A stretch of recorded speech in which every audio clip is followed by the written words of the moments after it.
The moment Isabel Monroe signed her name beside her husband's at the hospital admissions desk, authorizing treatment for the woman he'd been sleeping with for 2 years, she had no idea she was signing her own property because, unbeknownst to her cold, calculating husband Marcus, the sprawling medical center where his mistress now lay, fighting pneumonia, was one of 17 institutions buried deep in the $500 million portfolio her late father had left her. A fortune Marcus was already in court trying to steal through a divorce designed to destroy her. But when the judge opened the envelope Isabel handed him in that courtroom 3 weeks later, his face went white, his gavel came down with a crack that silenced the room, and Marcus Monroe, the man who'd mocked her, betrayed her, and built his billion-dollar empire on contracts he'd forged with her stolen signature, realized too late that the woman he'd underestimated had just weaponized every secret, every lie, and every illegal dollar he'd ever touched. What was in that envelope? Why did Marcus's lawyer immediately ask for a recess? And how did a woman who'd spent 5 years playing the obedient wife transform into the one person powerful enough to bring a billionaire to his knees? Isabel Monroe had perfected the art of invisible endurance long before the night of the Metropolitan Charity Gala. But it was there, beneath the crystal chandeliers of the Plaza Ballroom, that her 5-year marriage finally cracked open like a rotten egg. She stood beside Marcus in a silver gown that caught the light with every breath, her hand resting lightly on his arm as cameras flashed and society's elite swirled around them in clouds of expensive perfume and quiet judgment. Marcus wore his tuxedo like armor, his jaw sharp enough to cut glass, his smile practiced and empty as he worked the room with the precision of a man who'd built an $8.4 billion empire on calculated charm and ruthless ambition. Isabel had learned to read the room through the gaps in conversation, through the way women's eyes slid toward her with pity before darting away, through the way men clapped Marcus on the shoulder while their gazes lingered too long on the woman in red across the room. Vanessa Chen, his director of public relations, moved through the crowd like she owned it, her crimson dress a deliberate contrast to Isabel's softer silver, her laughter bright and sharp as broken glass. Isabel had known about the affair for 6 months, had found the hotel receipts tucked into his briefcase, had seen the text messages that lit up his phone at 2 a.m, but she'd said nothing because speaking would mean acknowledging the death of something she'd once believed was real. The evening stretched on with agonizing politeness until Vanessa, emboldened by champagne and Marcus's encouraging glances, made her move near the dessert table where Isabel stood alone, pretending to admire the chocolate fountain. "Oh, Mrs. Monroe," Vanessa purred, her voice carrying just far enough for the nearby guests to hear. "I simply must tell you about the Belize trip Marcus and I are planning for the spring conference. Such a beautiful resort, don't you think?" Isabel's fingers tightened around her wine glass, but before she could respond, Vanessa's hand jerked forward in a movement too deliberate to be accidental, and suddenly red wine was cascading down the front of Isabel's silver gown, staining the silk like blood. The conversations around them stopped, creating a pocket of terrible silence as heads turned and cameras clicked. Marcus appeared at Vanessa's side within seconds, but instead of concern for his wife, his face twisted with irritation. "For God's sake, Isabel, can't you go one evening without creating a scene?" he hissed loud enough for the watching crowd to hear. Vanessa was just trying to be friendly. The words hit harder than the wine, harder than the stares, harder than the whispered commentary already spreading through the ballroom like poison. Vanessa dabbed at Isabel's ruined dress with a napkin, her apology dripping with false sweetness, while Marcus turned his back and guided his mistress toward the bar, leaving his wife standing alone in a pool of spreading red. Isabel walked to the restroom on legs that felt like someone else's, her heels clicking against marble floors as the sounds of the gala faded behind heavy doors. She stood before the ornate mirror, staring at the woman reflected there. Pale skin, dark eyes, wine-stained silk, and something else, something new burning in the set of her jaw. This was the moment she realized when other women might have broken down, might have cried or raged or fled into the night. But as Isabel Monroe stared at her own reflection, watching red wine drip onto Italian marble, she felt something cold and clarifying settle into her chest like ice water in her veins. She'd spent 5 years bending, accommodating, shrinking herself to fit into Marcus's world, never questioning why he'd needed her signature on so many documents, never wondering why her father's company had been absorbed so seamlessly into his empire 6 months after their wedding.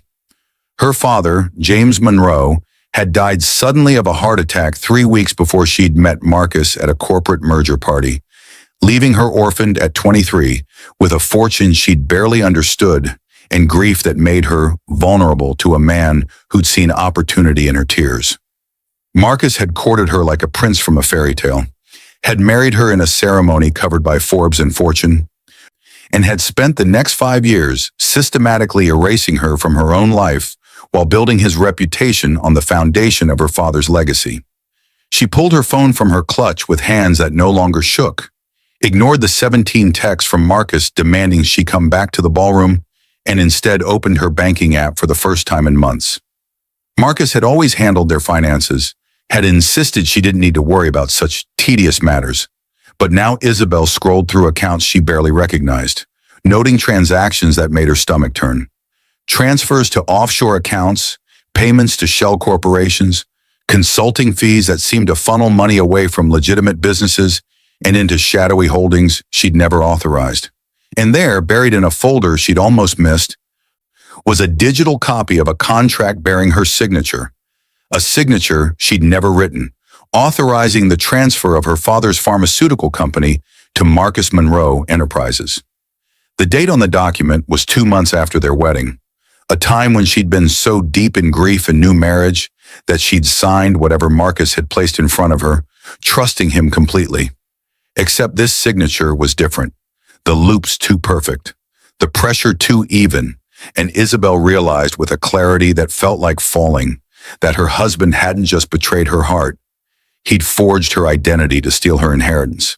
She took a screenshot, then another, her fingers moving with newfound purpose as she documented everything she could find, every suspicious transaction, every forged signature, every piece of evidence that Marcus Monroe had built his billion-dollar empire on fraud.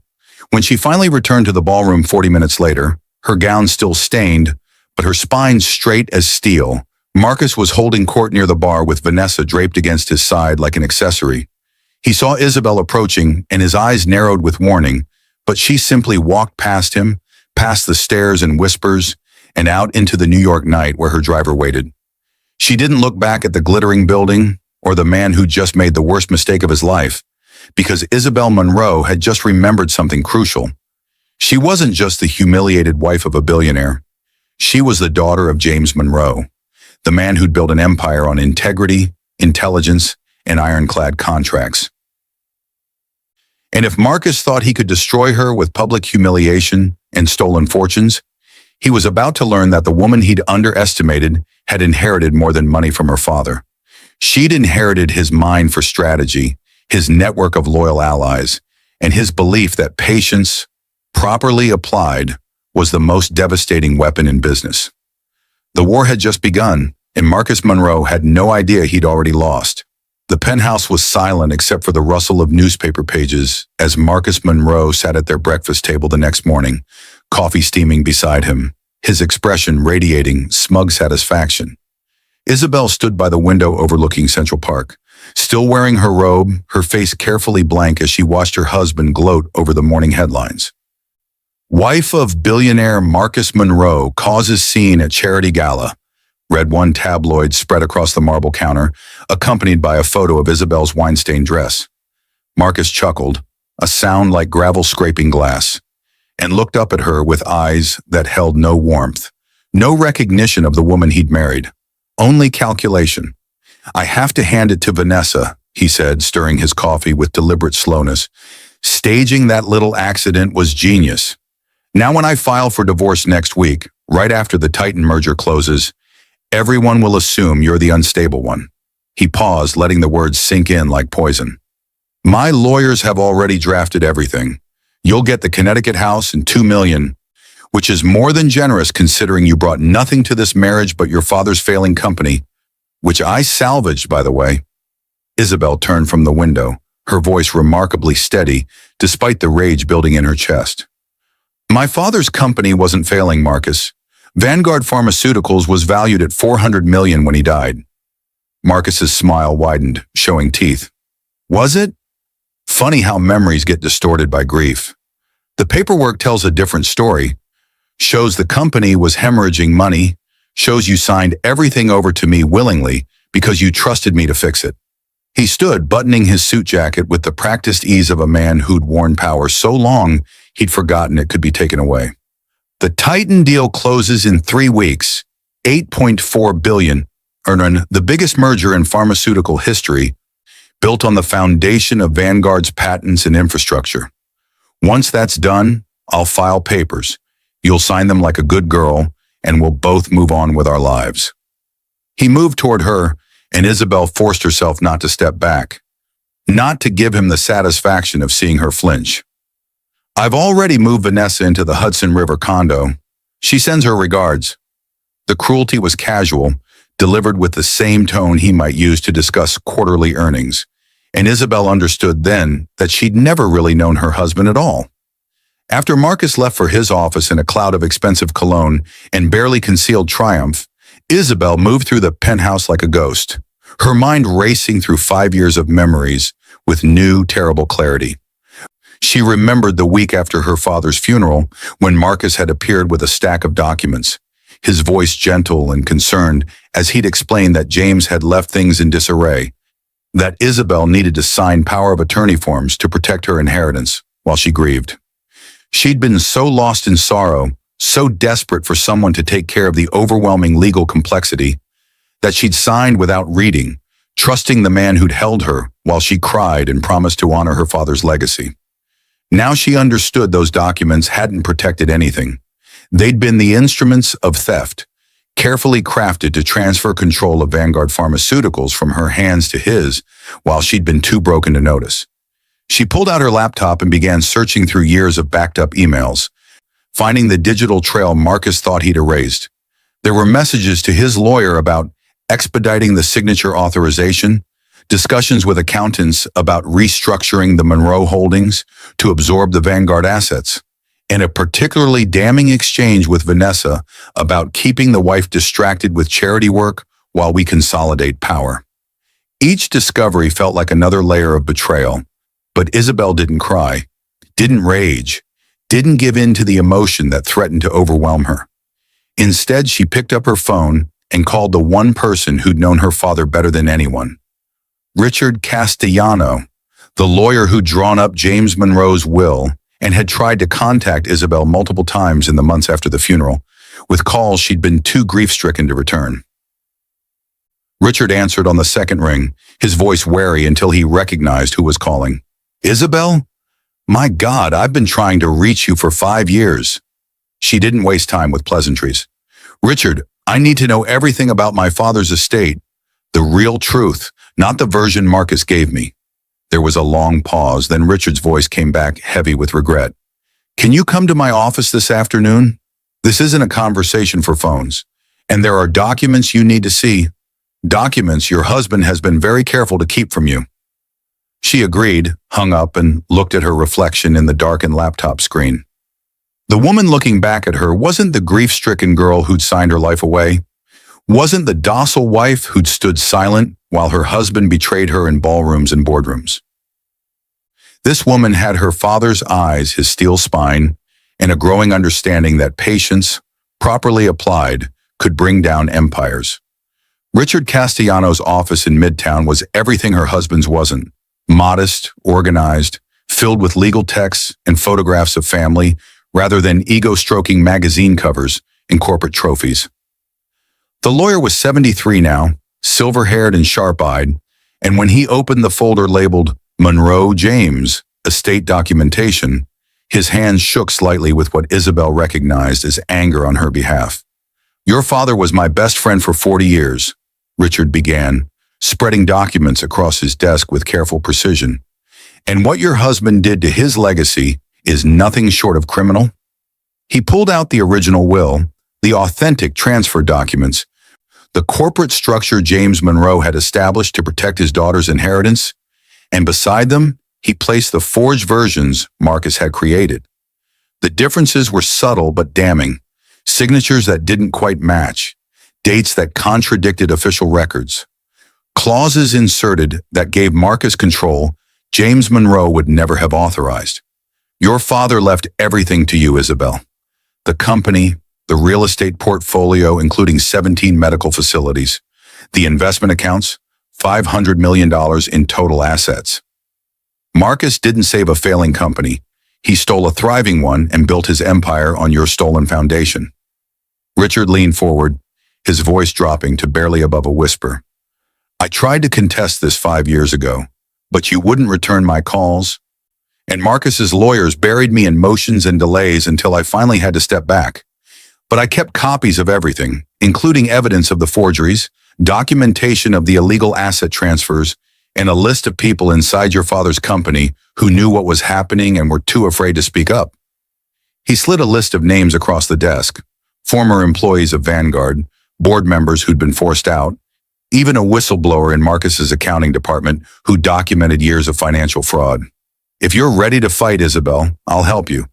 But you need to understand that going after Marcus Monroe means going after one of the most powerful men in New York, and he'll use every weapon he has to destroy you. Isabel picked up the list, studying the names of allies she hadn't known existed, feeling pieces of a plan click into place with crystalline clarity. She'd spent 5 years being underestimated, being dismissed, being treated as decorative and disposable, which meant Marcus had no idea what she was capable of when she finally decided to act. I'm ready, she said simply, and Richard smiled for the first time since she'd entered his office, the expression fierce and approving. They spent the next 4 hours building a strategy. Isabel would maintain her role as the docile wife, while Richard quietly contacted the names on his list, gathering allies and evidence. She would play the part Marcus expected, would serve him coffee and smile through dinners with Vanessa, would let him believe his plan was working perfectly, and while he counted his victories and planned his $8.4 billion triumph, Isabel would be assembling the weapon that would bring his empire crashing down around his ears, one forged signature and illegal transaction at a time. The next 3 weeks transformed Isabel into something her husband couldn't recognize because he'd never bothered to look closely enough to see who she really was. She moved through the penthouse like a shadow, bringing Marcus his morning coffee with steady hands, sitting across from him and Vanessa at breakfast as they discussed the Titan merger with barely concealed excitement, never once letting her face betray the rage that had crystallized into something harder and more useful than mere anger. Marcus grew bolder in his cruelty as the merger date approached, bringing Vanessa to dinners at their home, discussing his divorce plans openly as if Isabel were furniture rather than human, even showing her the Connecticut property photos where he planned to set her up after their separation. It's actually quite generous, Vanessa purred one morning, stirring sugar into the coffee Isabel had served her, considering you really didn't contribute anything to Marcus's success. Isabel simply refilled their cups and retreated to the kitchen, where she used her phone to photograph the documents Marcus had left carelessly on the counter.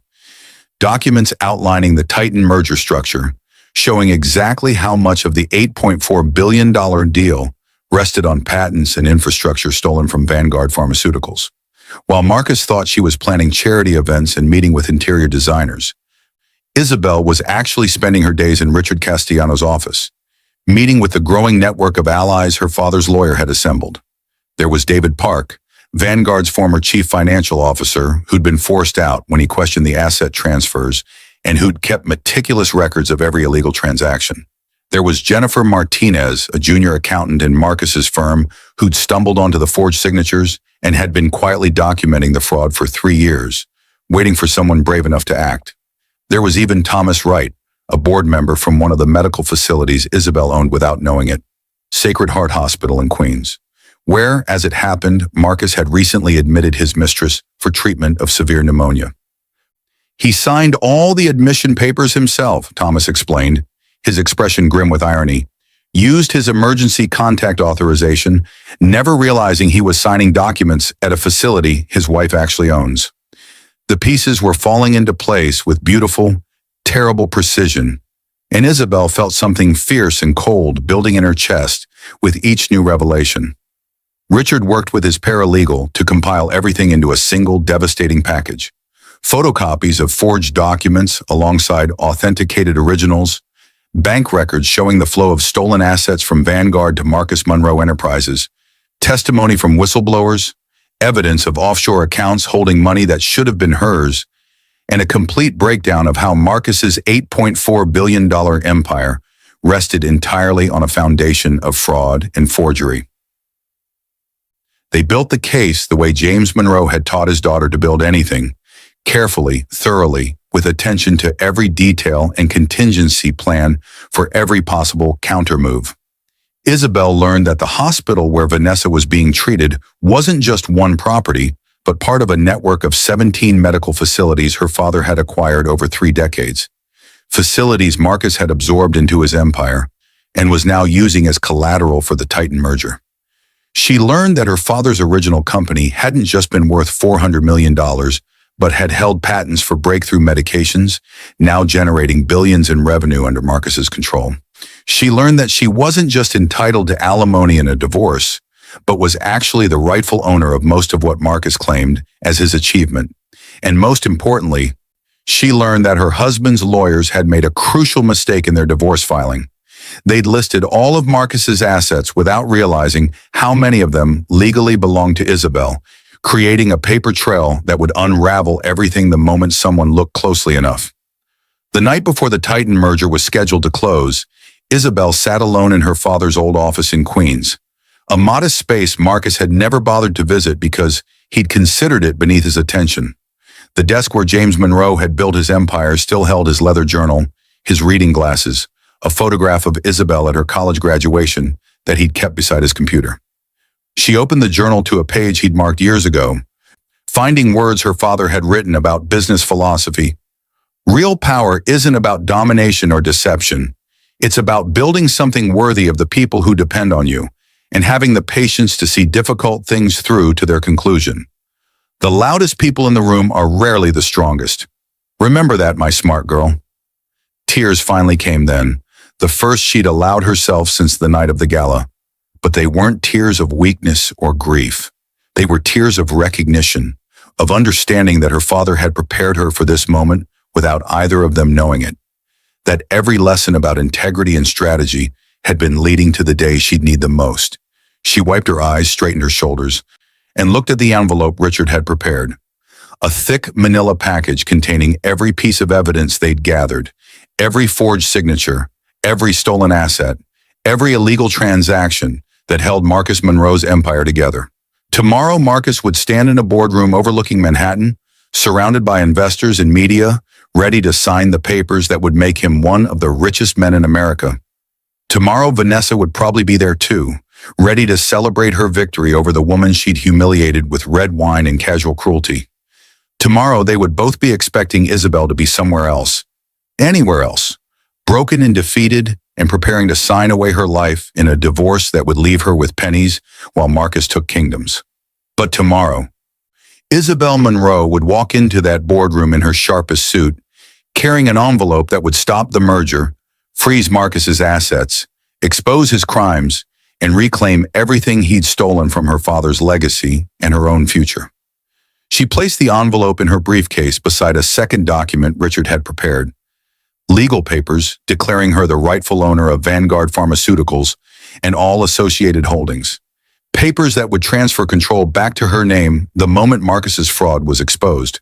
And beside those, almost as an afterthought, she tucked in the hospital admission forms from Sacred Heart, the ones Marcus had signed while authorizing treatment for his mistress, never knowing he was signing his wife's property.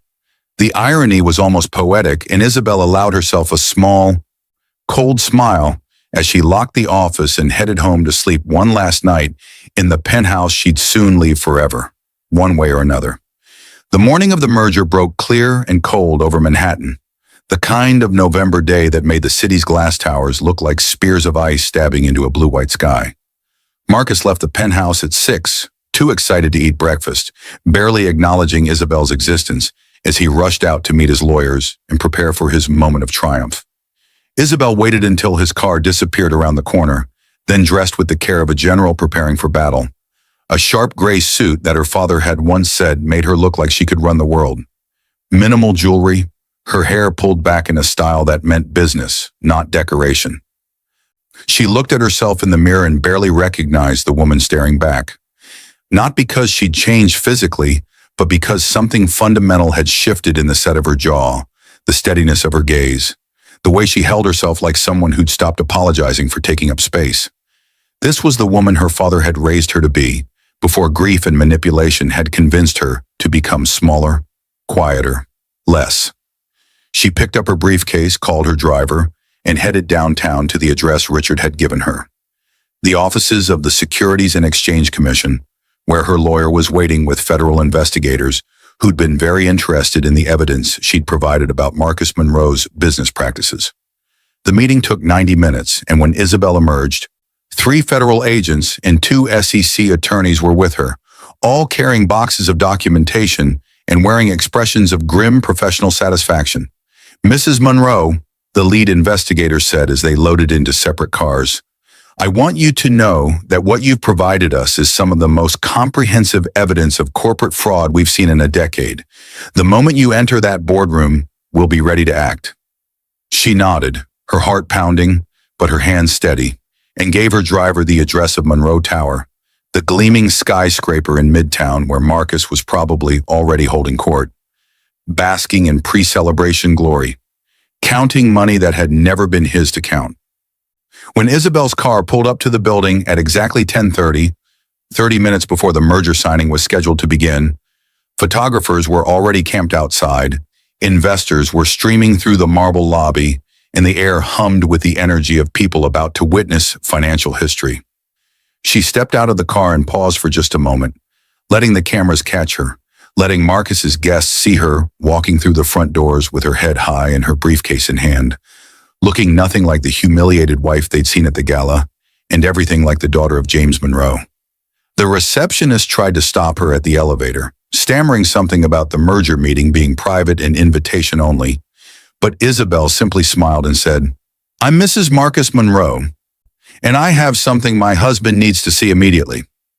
The woman's professional mask slipped, uncertainty flickering across her face, but she ultimately stepped aside because what else could she do when the boss's wife demanded access? Isabel rode the elevator to the 42nd floor alone, watching the numbers climb and feeling time slow down the way it does before moments that will divide your life into before and after. The doors opened onto chaos, investors in expensive suits clutching folders and phones, lawyers huddled in tense conversations, caterers setting up champagne towers for the celebration Marcus had planned. And there, visible through the glass walls of the main boardroom, was Marcus himself, standing at the head of a massive conference table, Vanessa at his elbow in a victory red dress. Both of them laughing at something while 24 of the most powerful people in pharmaceutical investment watched and smiled. Isabel walked toward that room like a woman walking through water, everything around her muted and distant, her entire focus narrowed to the moment when she would open those glass doors and detonate 5 years of lies. She didn't knock, didn't wait for permission, simply pushed through the doors and walked into the boardroom as conversations died and heads turned. Marcus's expression went through 3 distinct changes in as many seconds: surprise, irritation, and then calculated dismissal as he decided to treat her appearance as an unfortunate interruption he could smooth over with charm. "Isabel," he said, his voice projecting perfect confusion laced with slight concern, "what are you doing here? I thought you understood this was a business meeting." She walked to the table, set down her briefcase with deliberate care, and looked at her husband across 15 feet of polished wood and shattered trust. "I'm here because this merger can't proceed," she said clearly, her voice steady and loud enough for everyone to hear. "And because everyone in this room needs to know that Marcus Monroe built his empire on forged documents, stolen assets, and fraud." The temperature in the room dropped 20 degrees. Vanessa's hand flew to her chest in theatrical shock, but Isabel noticed it was trembling. Marcus's jaw tightened, his eyes flashing with warning, but he kept his corporate mask in place. "Gentlemen, ladies, I apologize for this disruption. My wife has been under considerable stress lately." But Isabel was already opening her briefcase, already pulling out the envelope Richard had prepared, already laying the first document on the table where the nearest investor could see it. This, she said, pointing to a signature on a transfer document dated 6 years ago, is supposedly my authorization for Marcus to assume control of Vanguard Pharmaceuticals after my father's death. Except I never signed it. The signature is forged. You can verify that with any handwriting analyst, and federal investigators are already conducting their analysis. She laid down another document. This is the original incorporation structure my father created for Vanguard, showing that his estate, including the company and all associated assets, was left entirely to me. Marcus never bought Vanguard, never saved it from bankruptcy as he's claimed. He stole it using forged signatures while I was grieving and vulnerable. The investors were leaning forward now, picking up documents, and Isabel could see the calculations starting in their eyes. She laid down more papers, building her case with surgical precision. These are bank records showing the transfer of $380 million in assets from accounts bearing my name to offshore holdings controlled by Marcus Monroe Enterprises. These are patents registered to Vanguard that are now generating billions in revenue under Marcus's control without any legal authorization. And these, she spread the final stack across the table, are testimony from 17 witnesses, including former Vanguard employees, current Monroe Enterprises staff, and board members from medical facilities I legally own, all documenting the systematic fraud Marcus has used to build what you think you're investing in today. Marcus finally moved, stalking toward her with his face twisted into something ugly beneath his boardroom polish. "You're making a terrible mistake," he hissed, low enough that only she could hear. "You have no idea what you're doing." But Isabel didn't back down, didn't flinch, and when she spoke again, it was loud enough for everyone to hear. "I know exactly what I'm doing, Marcus. I'm reclaiming what you stole from my father and from me.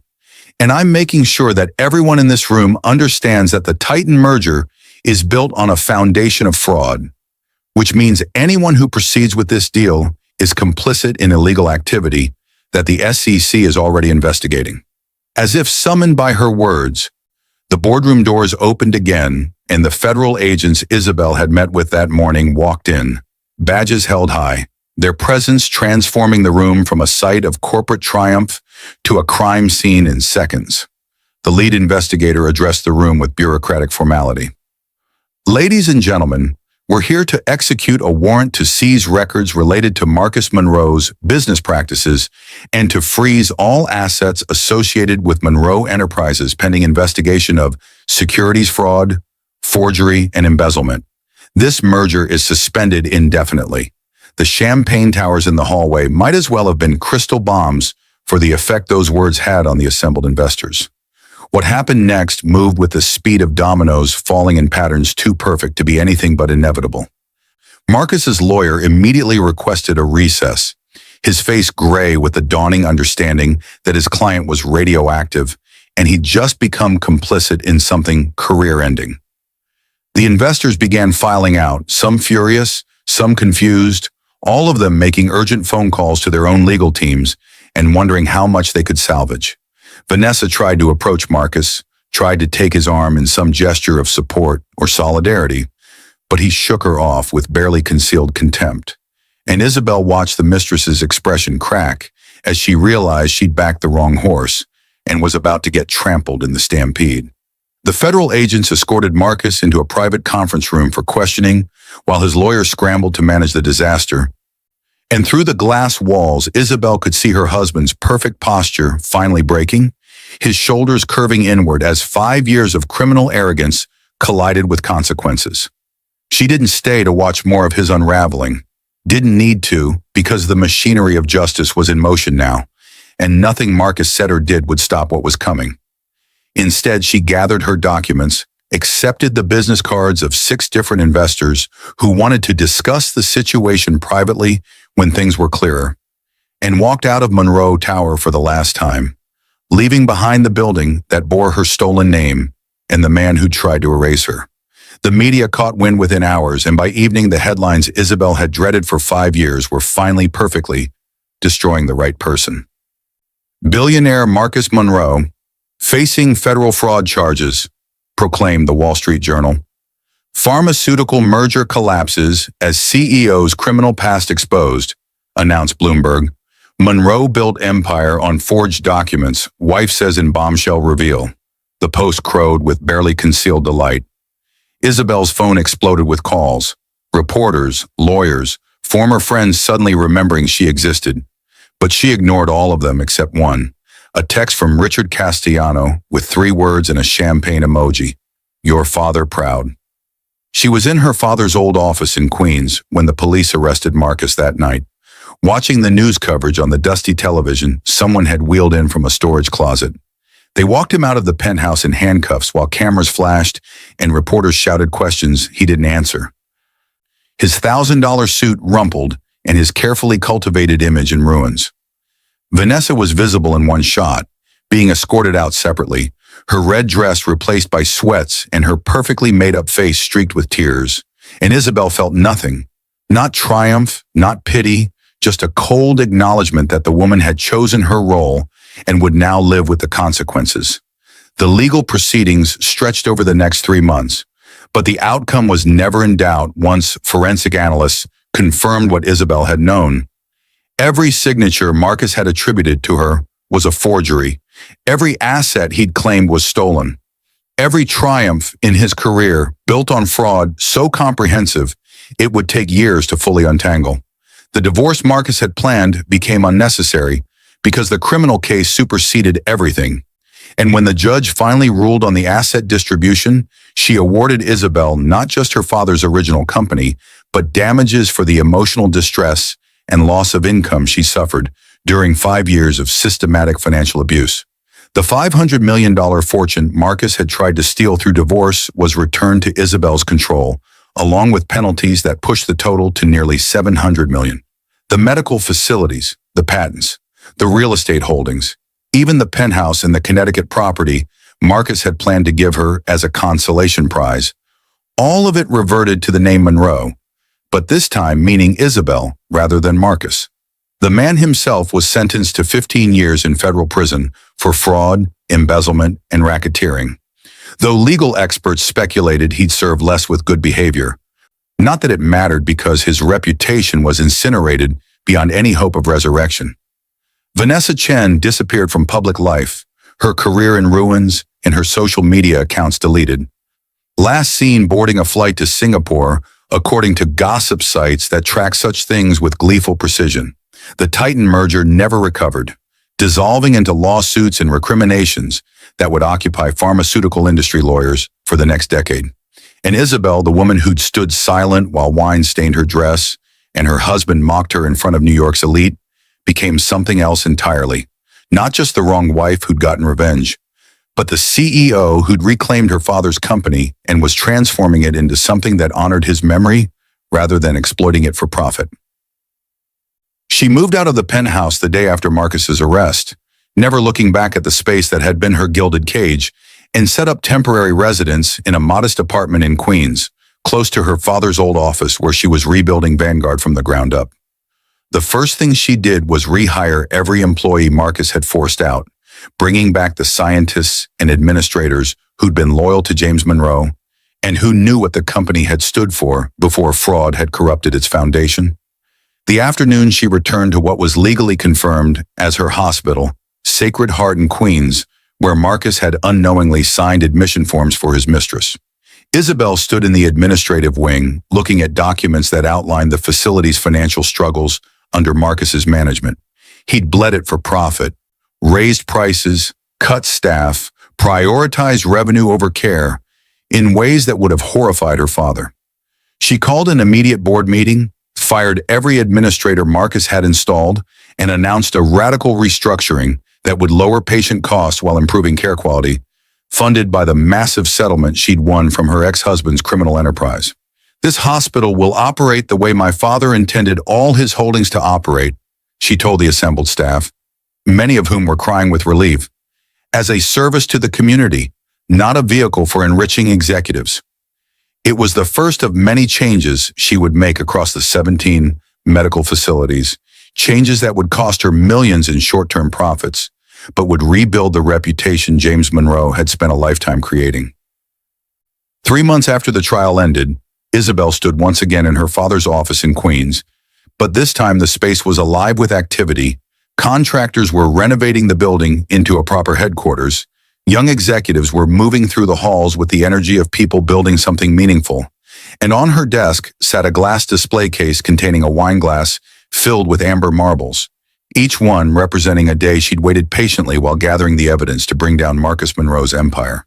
She'd commissioned the piece herself, a reminder that looked beautiful but held weight, that seemed decorative but told a story of strategy and survival. When reporters asked her about it during the Forbes interview that would feature her on the cover, From Victim to Victor, How Isabel Monroe Reclaimed Her Father's Legacy, she simply smiled and said it reminded her that silence, dignity, and patience were often the sharpest forms of power. The interviewer pressed for more details, wanting the emotional catharsis of hearing her describe the satisfaction of revenge. But Isabel had learned something important during those months of careful planning and strategic restraint. True power didn't require explanation or justification, didn't need to gloat or rage, simply acted with precision and then moved forward into whatever came next. She launched the James Monroe Community Housing Initiative on what would have been her father's 75th birthday, pledging $50 million to build affordable housing in Queens and Brooklyn neighborhoods where he'd grown up, projects that would bear his name and values rather than the corrupted version Marcus had tried to sell. She testified before Congress about pharmaceutical pricing reform, using her insider knowledge of how companies like Marcus's had exploited patents to charge unconscionable prices for life-saving medications.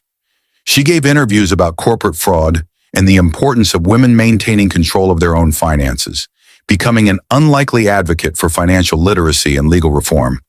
And through it all, she maintained the same calm, focused demeanor that had let her survive 5 years of emotional abuse and strategic planning, never revealing more than necessary, never seeking sympathy or validation, simply doing the work her father had prepared her to do. The penthouse in Manhattan sold for a record price, and Isabel donated every dollar to organizations supporting domestic violence survivors, understanding that financial abuse was as real and damaging as any other kind, that stealing someone's identity and assets was a form of violence deserving recognition and resources. On a cold March morning, 6 months after Marcus Monroe's conviction, Isabel stood at the gates of the mansion in Connecticut, the property he'd planned to give her as a consolation prize after stealing her fortune. Watching moving trucks carry furniture to auction houses and donation centers, she decided not to keep this place, not to maintain any reminder of what Marcus had intended it to represent. Instead, she sold it and used the proceeds to endow a scholarship fund for children who'd lost parents to sudden death. Kids who might be vulnerable to predatory relatives or spouses the way she'd been vulnerable in her grief. As the last truck pulled away, she noticed someone watching from the street. A photographer probably, or maybe just a curious neighbor drawn by the activity. She didn't wave or acknowledge the attention, simply got into her car and drove back to Queens, to the office where her father had built something honest and good, to the work of transforming pain into purpose and loss into legacy. The wine glass full of amber marbles sat on her desk as she reviewed plans for the next community center, each marble catching the afternoon light and throwing tiny shadows across documents that would improve lives rather than exploit them. She didn't think about Marcus often anymore. He was simply a chapter in her story, not the defining one, a cautionary tale about underestimating quiet women who came from strong fathers and who understood that patience, properly weaponized, could bring down empires built on arrogance and theft. The envelope she'd handed that judge had contained more than evidence of fraud. It had contained proof that Isabel Monroe had inherited not just her father's fortune, but his character, his strategy, and his belief that the best revenge wasn't destruction for its own sake, but transformation that honored what had been destroyed. And as she sat in that modest office in Queens, building something worthy of the Monroe name, she understood that the real victory wasn't watching Marcus fall. It was becoming the woman her father had always known she could be, even when she'd temporarily forgotten it herself. The bedroom door was already open when Simone reached the top of the stairs. She had come home 3 days early from her business conference in Seattle. The Tech Investment Summit had wrapped up ahead of schedule, and she was excited to surprise Gregory. They hadn't been connecting much lately. He seemed distant, always on his phone working late. She thought maybe surprising him would help them reconnect, remind them of the early days when they couldn't get enough of each other. But now she stood frozen in the doorway of their master bedroom, her overnight bag slipping from her fingers and hitting the hardwood floor with a heavy thud. Gregory wasn't alone. There was a woman in their bed. In the bed Simone had carefully selected, with the expensive sheets she had bought, in the house she had purchased with her own money 5 years ago. The woman had long brown hair sprawled across Simone's pillow. She wore a red lace bra that definitely didn't belong to Simone. And Gregory, her husband of 8 years, the man who had promised to love and cherish her, was kissing the woman's neck, his hand moving along her bare shoulder. Gregory. Simone's voice came out stronger than she felt. He jerked away from the woman so fast he nearly fell off the bed. His face went from flushed to pale in seconds. Simone. You're not supposed to be, I thought you were coming back Friday. The woman sat up slowly, pulling the sheet around herself. She didn't look scared or ashamed. She looked annoyed, like Simone was the one interrupting something important. Get out, Simone said quietly. Baby, listen, this isn't what it looks like, Gregory started, scrambling to put on his pants. I said get out. Simone's voice was louder now, shaking with rage and hurt. You need to calm down, Gregory said, and his tone shifted. The panic left his face, replaced by something cold and hard. You're being dramatic. Simone couldn't believe what she was hearing. Dramatic? I come home to find you in bed with another woman and I'm being dramatic? The woman spoke for the first time. Maybe if you satisfied your man, he wouldn't need to find it elsewhere. Her voice was sharp, cruel. She smiled like she'd won something. Simone took a step toward the bed, her hands balling into fists. She had never hit anyone in her life, but in that moment she wanted to. Don't, Gregory said, moving between them. And then he said the words that would change everything. Leave my house, Simone. Just leave. This marriage is over. I'm done pretending. Simone froze. Your house. Yes, my house. I'm tired of this, tired of you always working, always busy, always acting like you're better than everyone. Brittany here actually makes me feel like a man. So just go. Take your stuff and go. Simone looked at him, really looked at him. At the man she had loved, supported, built a life with. The man she had put on her bank accounts, her credit cards, her insurance policies because she wanted him to feel like an equal partner even though she made significantly more money. She had bought him the fancy car he drove. She had helped him get his job through her connections. She had paid for their lavish lifestyle, their vacations, this house. And he was telling her to leave his house. The woman, Brittany, was smirking now, snuggling back into the bed like she owned it. Something shifted inside Simone. The hurt began to crystallize into something else. Something sharp and clear. Okay, she said softly. Gregory blinked. What? I said okay. I'll leave. He looked surprised, like he'd expected her to beg or cry. Good. Take what you need. I'll have your other stuff sent wherever you end up. Simone turned and walked back down the stairs. She could hear them talking in low voices, then laughing. Actually laughing. She went to the home office, the one Gregory never used because he didn't understand her work, and pulled out the filing cabinet. She took her passport, her birth certificate, her social security card, and several folders of important documents. She grabbed her laptop from her bag. Then she walked through the house one more time. The house she had bought with cash from her tech company sale 7 years ago. The furniture she had carefully selected. The art she had invested in. The kitchen she'd had renovated last year. She looked at all of it and felt nothing. It was just stuff. She could buy new stuff. Her phone buzzed. Her assistant had texted, "Hope the conference was great. See you Monday. The Johnson deal closed. We made $3.2 million. Simone smiled for the first time since walking through that bedroom door. Gregory had no idea. He thought she was just some moderately successful businesswoman with a decent job. He didn't know about the software company she'd sold for $50 million when she was 30. He didn't know about her investment portfolio that had grown to over $450 million. He didn't know that almost everything he thought he owned actually belonged to her.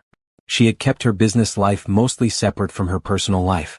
She'd been taught early on that people treat you differently when they know you're wealthy. She'd wanted Gregory to love her for her, not for her money. So she lived modestly, or what she considered modest. Nice house, nice cars, comfortable life, but nothing that screamed extreme wealth. Now she realized that had been a mistake. Not because she should have flaunted her money, but because Gregory had convinced himself he was the provider, the successful one, the one in control. He was about to learn the truth. Simone walked out the front door without looking back. She got into her Mercedes, registered solely in her name, and drove away from the house in the suburbs, away from her marriage, away from the life she thought she had. She didn't cry. Not yet. Right now she had work to do. She pulled over at a stoplight and made 3 phone calls. First to her lawyer, Catherine, who she'd worked with on multiple business deals. I need you to file for divorce. Tomorrow if possible. I'm emailing you the details now. Second to her accountant, Harold. Remove Gregory Sterling from all joint accounts immediately. Cancel any credit cards with his name on them. I want a full audit of every asset and every dollar spent in the last 6 months. Third to her financial advisor, Patricia. Start moving assets into protected accounts. I want everything completely separate by end of week. All 3 of them asked if she was okay. She told them she would be. By the time she pulled up to the Four Seasons Hotel downtown, she had already transformed. She wasn't Gregory's wife anymore. She wasn't the woman who made herself smaller to make a man feel bigger. She was Simone Mitchell, self-made multimillionaire, tech investor, and a woman who had just been set free. She checked into the penthouse suite, ordered room service, and opened her laptop. She had a business empire to run and a life to reclaim. Gregory would figure out his mistake soon enough. Simone sat on the hotel balcony looking out at the city lights. Her room service order sat untouched on the table behind her. She should be hungry, but all she felt was numb. Her phone kept buzzing. Text messages from friends asking about the conference. Business emails. But nothing from Gregory. He probably thought she was at a girlfriend's house, crying and begging to come home in a few days. He didn't know her at all anymore. Maybe he never had. She thought back to how they met 8 years ago. She had been 30 years old, fresh off selling her software company for $50 million.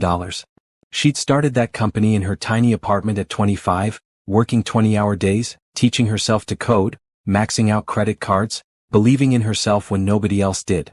When the acquisition went through, Simone didn't tell many people. She'd grown up poor in Detroit, raised by a single mother who worked 3 jobs. She'd learned early that people treated you differently when they thought you had money. Some got jealous. Some got greedy. Some just saw dollar signs instead of a person. So she lived quietly. She invested most of the money, hired a financial advisor, and kept working. She started an investment firm focusing on early-stage tech companies. She was good at spotting potential, at seeing which ideas would change the world. By the time she met Gregory, her $50 million had grown to nearly $200 million.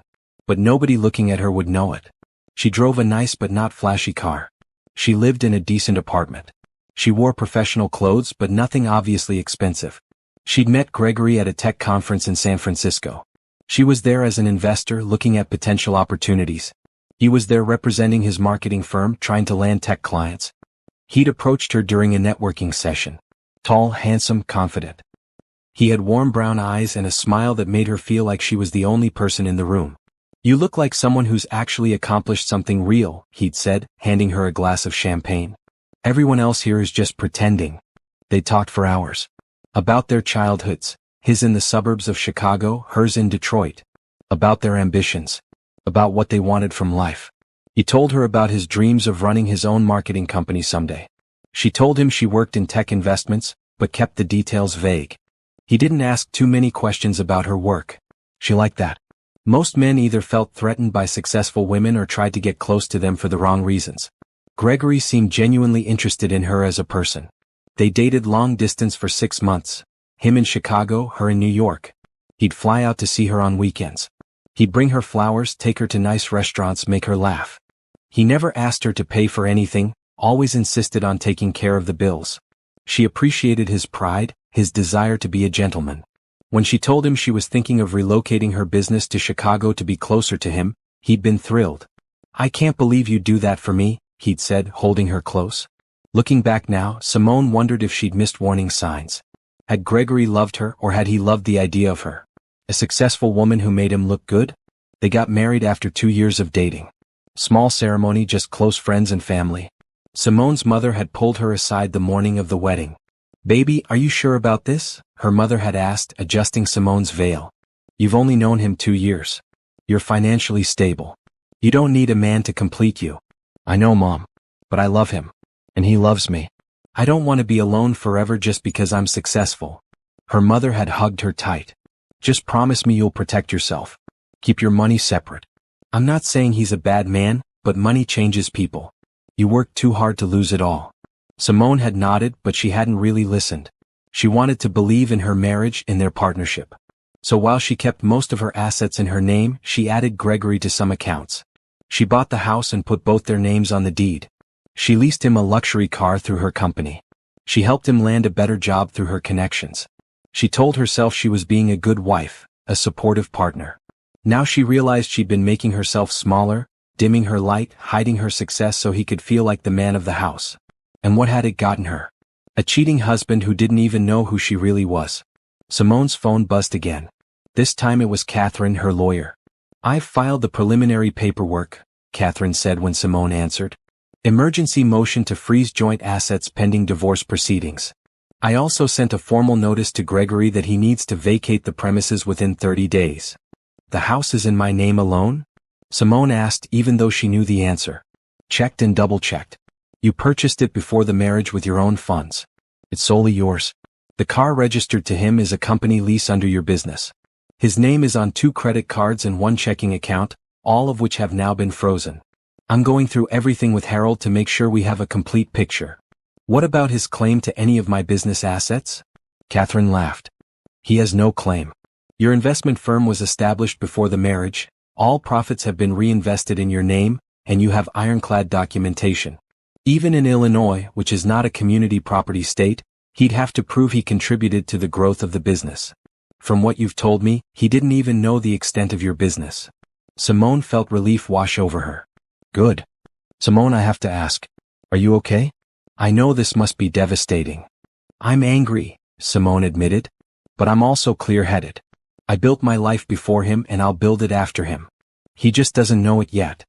That's what I like to hear. I'll have the divorce papers served to him by Friday. Be prepared, he's going to call you when he realizes what's happening. He can call all he wants." "I'm not answering." After she hung up, Simone finally opened her laptop and started working. She reviewed investment portfolios, read reports on potential acquisition targets, answered emails from her business partners. Work had always been her sanctuary, the place where she felt most confident and in control.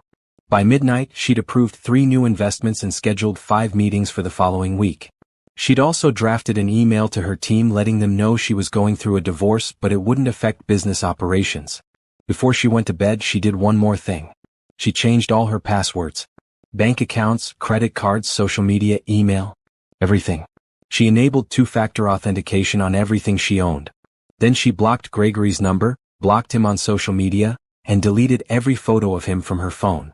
If he wanted to treat her like she was nobody, like she was disposable, then that's exactly what she'd be to him now. Nobody. She fell asleep that night not crying but planning. Planning her next moves, her next investments, her next chapter. The chapter where she remembered who she was before she tried to make herself smaller for a man who never deserved her in the first place. Simone woke up at 5 in the morning, same as always. Her body didn't care that her life had fallen apart yesterday. It still craved routine, still demanded structure. She put on her running clothes and went down to the hotel gym. It was empty except for one older gentleman on a treadmill.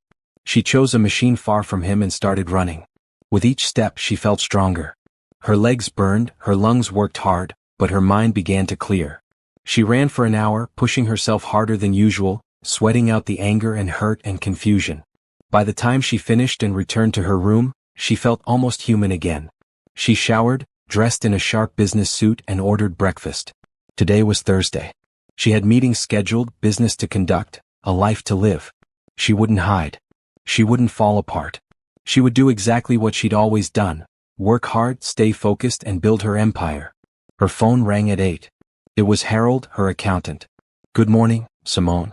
I've completed the preliminary audit you requested. Do you have time to go over the findings?" "Absolutely. First, the good news. The majority of your assets were never in joint accounts. Your investment firm, your primary bank accounts, your retirement funds, your stock portfolio, all solely in your name. Total value approximately $448 million. Simone had known this, but hearing it confirmed made her feel secure. She'd protected herself without even realizing it. "However," Harold continued, I did find some concerning spending on the joint credit card and checking account over the past 6 months. How concerning? Approximately $87,000 in charges that don't match your typical spending patterns. High-end restaurants, jewelry stores, weekend trips to luxury hotels. All while you were traveling for business. Simone closed her eyes. He'd been spending her money on Brittany. On dates, gifts, romantic getaways. Using her credit card to wine and dine his mistress. Can we recover any of it? She asked. In the divorce, possibly. But honestly, Simone, it's not worth the fight. You'll spend more on legal fees than you'd recover. Better to just cut your losses and move forward. You're right. What else? The house is clear, solely your name, purchased before marriage with documented funds. Current value approximately $2.1 million. The car he drives is a corporate lease under your business, so that's easily terminated. I'm also reviewing all of your business expenses to ensure he didn't charge anything inappropriate through company accounts. Thank you, Harold. Send me the full report. After she hung up, Simone sat on the bed and let herself feel it. The betrayal wasn't just that he'd cheated. It was that he'd used her money to do it. Money she'd worked for, sweated for, sacrificed for. Money she'd earned through long nights and risky investments and brilliant decisions. He'd taken her generosity and twisted it into something ugly. Her phone buzzed with a text from Patricia, her financial advisor. Asset transfer complete. All joint accounts closed. Sole accounts reinforced. You're fully protected now. Coffee next week? Simone texted back a thank you and a yes to coffee. These women, Catherine, Harold, Patricia, they were her real support system. Not the husband who'd vowed to honor her. Not the friends she'd neglected while trying to save her marriage. But the professionals who valued her intelligence and treated her with respect. At 10, she had a video conference with potential investors in a new startup. She'd been tracking the company for months. A woman-led artificial intelligence firm that could revolutionize healthcare diagnostics. The founders were brilliant, the technology was solid, but they needed capital to scale. Simone joined the call with her camera on, makeup perfect, smile professional. Nobody watching would know her personal life was in shambles. They saw what she wanted them to see, a successful investor, confident and capable. The meeting went well. By the end, she'd committed $5 million to their series of funding round. The founders were thrilled, grateful, promising this investment would change everything. After the call, Simone felt something she hadn't felt since yesterday afternoon. Purpose. She was good at this. Really good. She could spot potential, nurture growth, create value. Her talent didn't depend on Gregory or anyone else. It was hers alone. She spent the rest of the day in meetings. Lunch with a venture capital partner discussing a potential new fund. Afternoon calls with 3 different companies she'd invested in, reviewing their quarterly performances. Evening review of market analyses and financial reports. By the time she closed her laptop at 7, she'd had a productive, successful day. She'd made smart decisions, contributed to businesses that mattered, and moved her own empire forward. Gregory hadn't crossed her mind once during work hours. But now, in the quiet of her hotel suite, the thoughts crept back in. Where was he right now? Had he noticed anything wrong yet? Was Brittany still there, thinking she'd won some prize? Simone ordered dinner from room service and turned on the television. She needed distraction, needed to not think about the house she'd left behind or the man who'd dismissed her from it. Her phone rang. Unknown number. She ignored it. It rang again. Different unknown number. She turned it off. She knew what was coming. Soon Gregory would realize something was wrong. The credit cards would decline. The car lease would terminate. The lawyers would show up. And then he'd understand what he'd done. But Simone wouldn't be there to see his reaction. She wouldn't answer his calls or respond to his messages. She wouldn't give him the satisfaction of seeing her hurt or the opportunity to manipulate her back. She'd spent 8 years making herself smaller for him. 8 years putting his comfort ahead of her own needs. 8 years pretending she wasn't as successful as she was because it made him feel better about himself. Those days were over. She pulled out her journal, something she hadn't written in for years, too busy trying to be the perfect wife, and began to write. About her feelings, her plans, her future. About the woman she used to be before she dimmed her light. About the woman she was going to become now that she remembered who she was. She wrote until her hand cramped and her eyes grew heavy. Then she climbed into the enormous hotel bed, turned off the lights and fell asleep without crying. Tomorrow she would start building her new life. Tonight she just needed to rest. Gregory woke up Friday morning feeling good. Better than good. He felt free.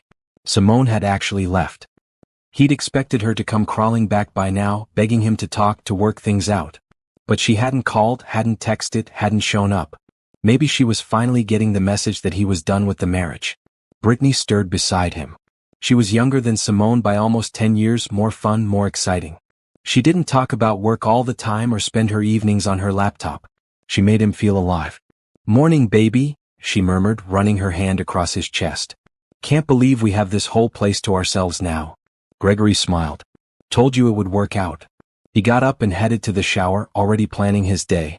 He'd go to work, tell his boss he needed a few personal days, maybe take Brittany somewhere nice for the weekend. Atlantic City, maybe. Show her a good time. After his shower, he dressed in one of his expensive suits, Italian, custom-made, the kind Simone always insisted he needed for client meetings. He grabbed his wallet and keys and kissed Brittany goodbye. "I'll call you later. Maybe we can go out for dinner tonight, somewhere fancy." "Sounds perfect," she said, already scrolling through her phone. Gregory walked out to the driveway where his Mercedes SUV sat. Black, fully loaded, the kind of car that announced success. He pressed the key fob, but nothing happened. He tried again. Still nothing. Frowning, he walked closer and noticed something on the windshield. A bright yellow sticker. Notice of repossession. This vehicle is subject to immediate repossession due to termination of lease agreement. Contact Premier Auto Leasing immediately. Gregory's stomach dropped. What? There must be some mistake. He fumbled with his phone and called the leasing company. "Premier Auto Leasing, this is Janet. How can I help you?" "Yes, this is Gregory Sterling. There's a repossession notice on my vehicle, but I think there's been an error. My payments are current." He heard typing. "One moment, Mr. Sterling. Yes, I see your account. The lease was terminated yesterday by the account holder, Mitchell Investments LLC. The vehicle is being collected today at 4 p.m. You're welcome to remove any personal belongings before then." "Wait, Mitchell Investments?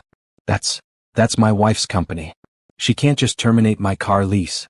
"According to our records, sir, she's the sole account holder. The lease is under her business. She has every right to terminate it." Gregory hung up, his hands shaking. Okay, this was just Simone being petty.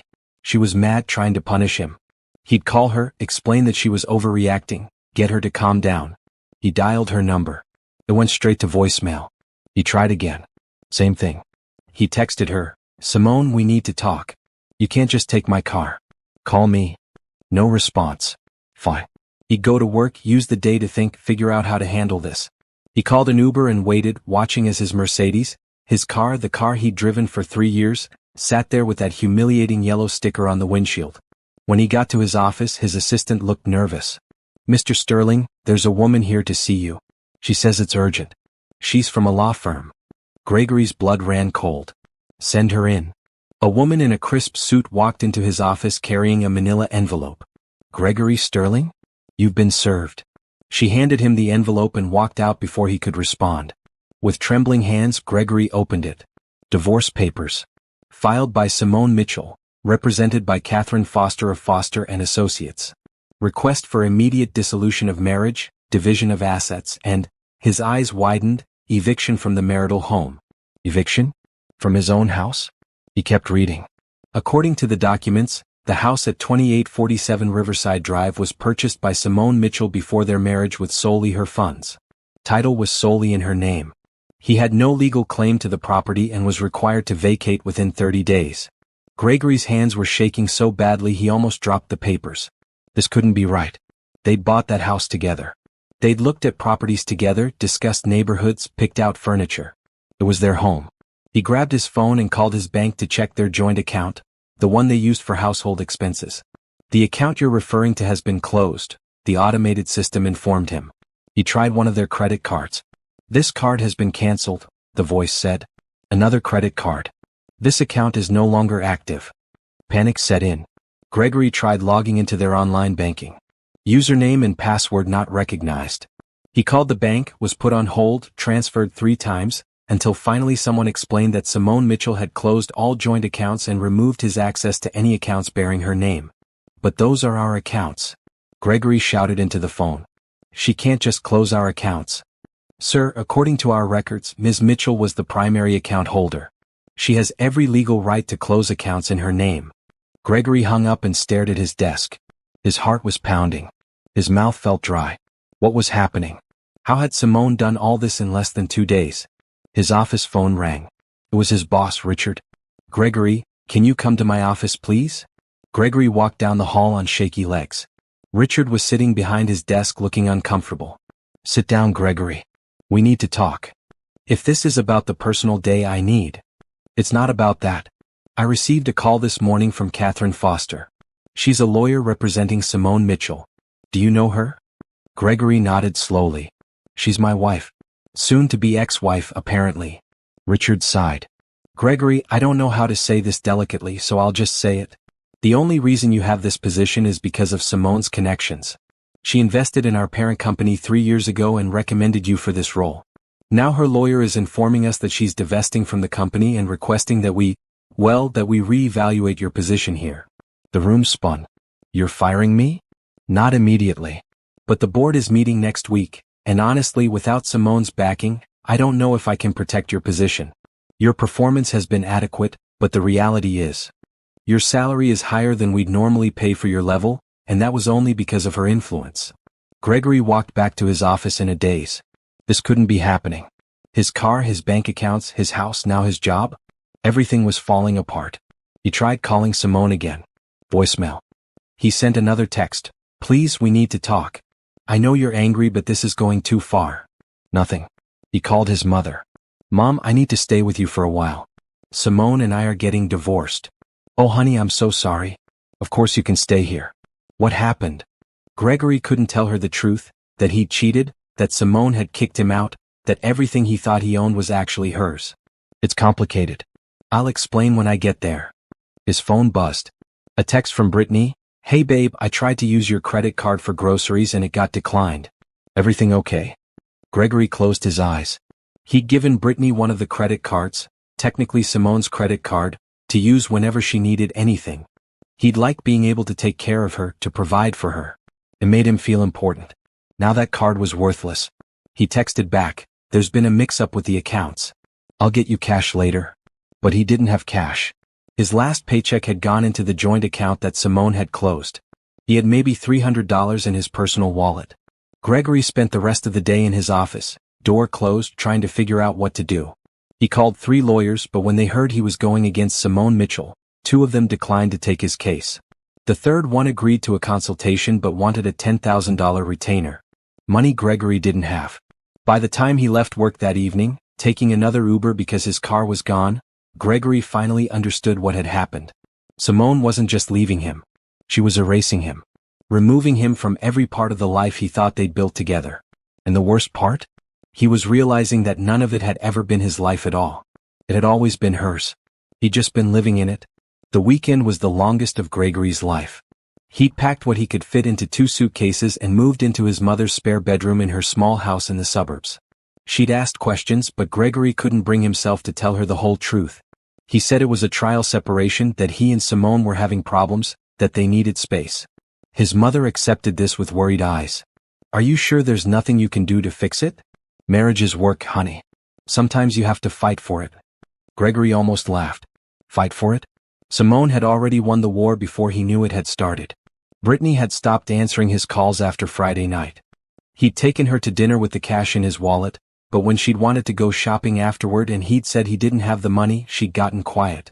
By Saturday she was texting him that she needed space to think. Now it was Monday morning, and Gregory sat in a tiny office across from the only lawyer who'd agreed to take his case. James Patterson looked to be in his 60s, with tired eyes and a cluttered desk. So let me make sure I understand this correctly, Patterson said, reviewing the documents Gregory had brought. You've been married to Simone Mitchell for 8 years.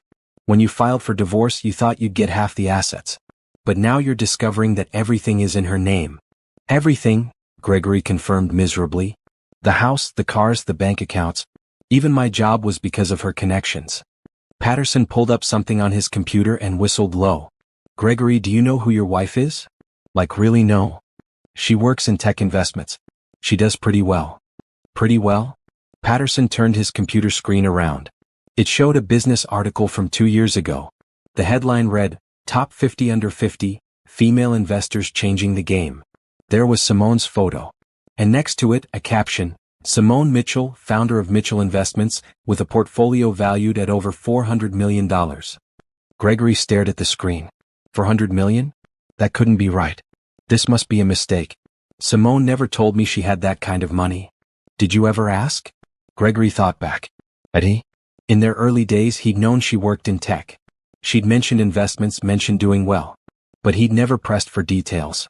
He'd assumed she made good money, maybe a few $100,000 a year, but nothing like this. I don't understand, Gregory said slowly. We lived in a nice house, but it wasn't a mansion. She drove a Mercedes, but it was a few years old.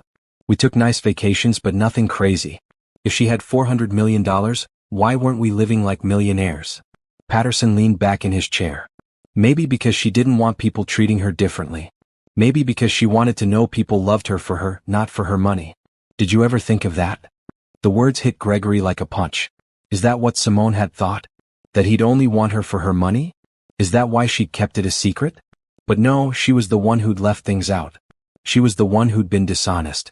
If she'd told him the truth from the beginning, things would have been different. So what are my options? Gregory asked. Illinois isn't a community property state, right? So I'm entitled to something? Patterson sighed. In Illinois, property acquired during the marriage can be considered marital property. But here's the problem. This house was purchased before your marriage with funds she earned before your marriage. Her investment business was established before your marriage. Her personal accounts were established before your marriage. You'd have to prove that you contributed to the growth of her wealth during the marriage. I supported her, Gregory argued. I was there for her. I took care of the house, I was her partner. Did you? Because from these financial records, it looks like she paid for the house, the utilities, the maintenance. She paid for vacations. She even paid for your car and helped you get your job. What exactly did you contribute financially? Gregory's face burned. I had my salary. I paid for dinners, sometimes for groceries. With a credit card in her name that she paid off every month, Patterson said gently. Gregory, I'm not trying to be cruel here. But the reality is you don't have a case. She kept detailed financial records. Every asset is clearly documented as being purchased with her funds. You don't have grounds to claim half of anything. So I get nothing? After 8 years of marriage? You might be able to argue for some temporary maintenance while you get back on your feet, but even that's a stretch. You have a job, you're capable of earning income. No judge is going to award you alimony when you were the one who broke the marriage vows. Gregory froze. What do you mean? Patterson looked at him over his glasses. Ms. Mitchell's lawyer sent over evidence this morning. Credit card statements showing charges to hotels, restaurants, jewelry stores, all while Ms. Mitchell was traveling for business. They have security footage from your house showing another woman coming and going multiple times. They have phone records. Gregory, they have everything. You were the one who committed adultery and they can prove it. The room felt too small, too hot. Gregory loosened his tie, struggling to breathe. But that doesn't mean she gets to keep everything. Actually, in this case, it kind of does. She came into the marriage with significant assets. She kept those assets separate and documented. You contributed virtually nothing financially. And you broke your marriage vows. There's no scenario where a judge awards you half her fortune. Gregory stood up abruptly. This can't be right. There has to be something I can do. You could contest the divorce, drag it out, spend money on lawyers. But you'll lose and you'll be broke at the end of it. My advice? Sign the papers. Accept whatever settlement she offers, if any. And move on with your life. Gregory walked out of the lawyer's office in a daze. The morning sun felt too bright, the traffic too loud. Everything felt wrong. He'd thought he was the one ending the marriage. He'd thought he was the one in control. He'd told Simone to leave his house. But it had never been his house. None of it had ever been his. He'd been living in Simone's world, on Simone's money, through Simone's generosity. And he'd been too proud and too stupid to see it. His phone buzzed. A text from Brittany. I think we should stop seeing each other. This is too complicated. Sorry. Gregory almost threw his phone. Of course Brittany was leaving. She thought he was successful, wealthy, a catch. Now she knew the truth. He was a middle-aged man with a decent but not impressive job, no assets and no prospects. Another text came through. This one from the leasing company. Final notice. Vehicle must be returned by 5 p.m. today or we will report it stolen. Gregory looked at his watch. It was 11 in the morning. He'd have to take the train to get the Mercedes from his mother's house, drive it back to the dealership and then figure out how to get home. Without a car, without money, without anything. He sat on a bench outside the lawyer's office and put his head in his hands. How had everything fallen apart so quickly? The answer came to him slowly, painfully. It hadn't fallen apart quickly. It had been built on sand from the beginning. He'd just been too blind to see it. Simone had been the foundation of everything. And when he pushed her away, when he told her to leave his house, he destroyed the only thing holding up his entire life. He pulled out his phone one more time and typed a message to Simone. "I'm sorry. Can we please just talk?" He hit send and waited. Minutes passed. Then an hour. No response. Finally, a message came through. But it wasn't from Simone. It was from her lawyer, Catherine. "Mr. Sterling, Ms. Mitchell has no wish to communicate with you. Please direct all future communication through this office. We expect your signature on the divorce papers by end of week. A settlement offer will be forthcoming." Gregory read the message 3 times. Ms. Mitchell. Not Simone, not his wife. Ms. Mitchell. Like he was just some stranger. Maybe that's all he'd ever been to her. A stranger who'd wandered into her life, taken what he could, and then thrown it away. He stood up and started walking, not sure where he was going, just knowing he couldn't sit still anymore. Everything he'd thought he knew about his life had been a lie. The successful businessman image, the beautiful house, the luxury car, the respect at work. None of it was real. It was all borrowed, all Simone's, all gone now. And the worst part? He'd thrown it away himself. For what? For Brittany, who was already gone. For pride? For the ego boost of having a younger woman want him? He'd traded everything real for something false, and now he had nothing at all. 2 weeks later, Gregory sat in his mother's kitchen eating cereal at 3 in the afternoon. He hadn't bothered to get dressed. What was the point? He'd been placed on indefinite administrative leave from work. Corporate speak for, "You're fired, but we're doing it slowly." Without Simone's investment in the company, the board had decided his position was redundant. They'd offered him a severance package, 3 months' salary, which he'd taken because he had no other choice. He'd signed the divorce papers last week. Catherine had sent over a settlement offer that made Gregory want to laugh, except nothing was funny anymore. Simone would keep all assets in her name, which was everything. Gregory would keep his personal belongings, his clothes, his watch collection. She would pay him $25,000 as a one-time settlement payment to help him transition. $25,000. After 8 years of marriage to a woman worth $450 million. Patterson had advised him to take it. It's more than you're entitled to legally. She's being generous. Generous? Right. His phone buzzed. It was Derek, his former college roommate. They'd been best friends once, before Gregory got busy with work and marriage and life. Derek had texted a few times since the divorce news broke, asking if Gregory was okay, offering to meet up. Gregory had ignored him until now. But sitting in his mother's house, unemployed and alone, he needed someone to talk to.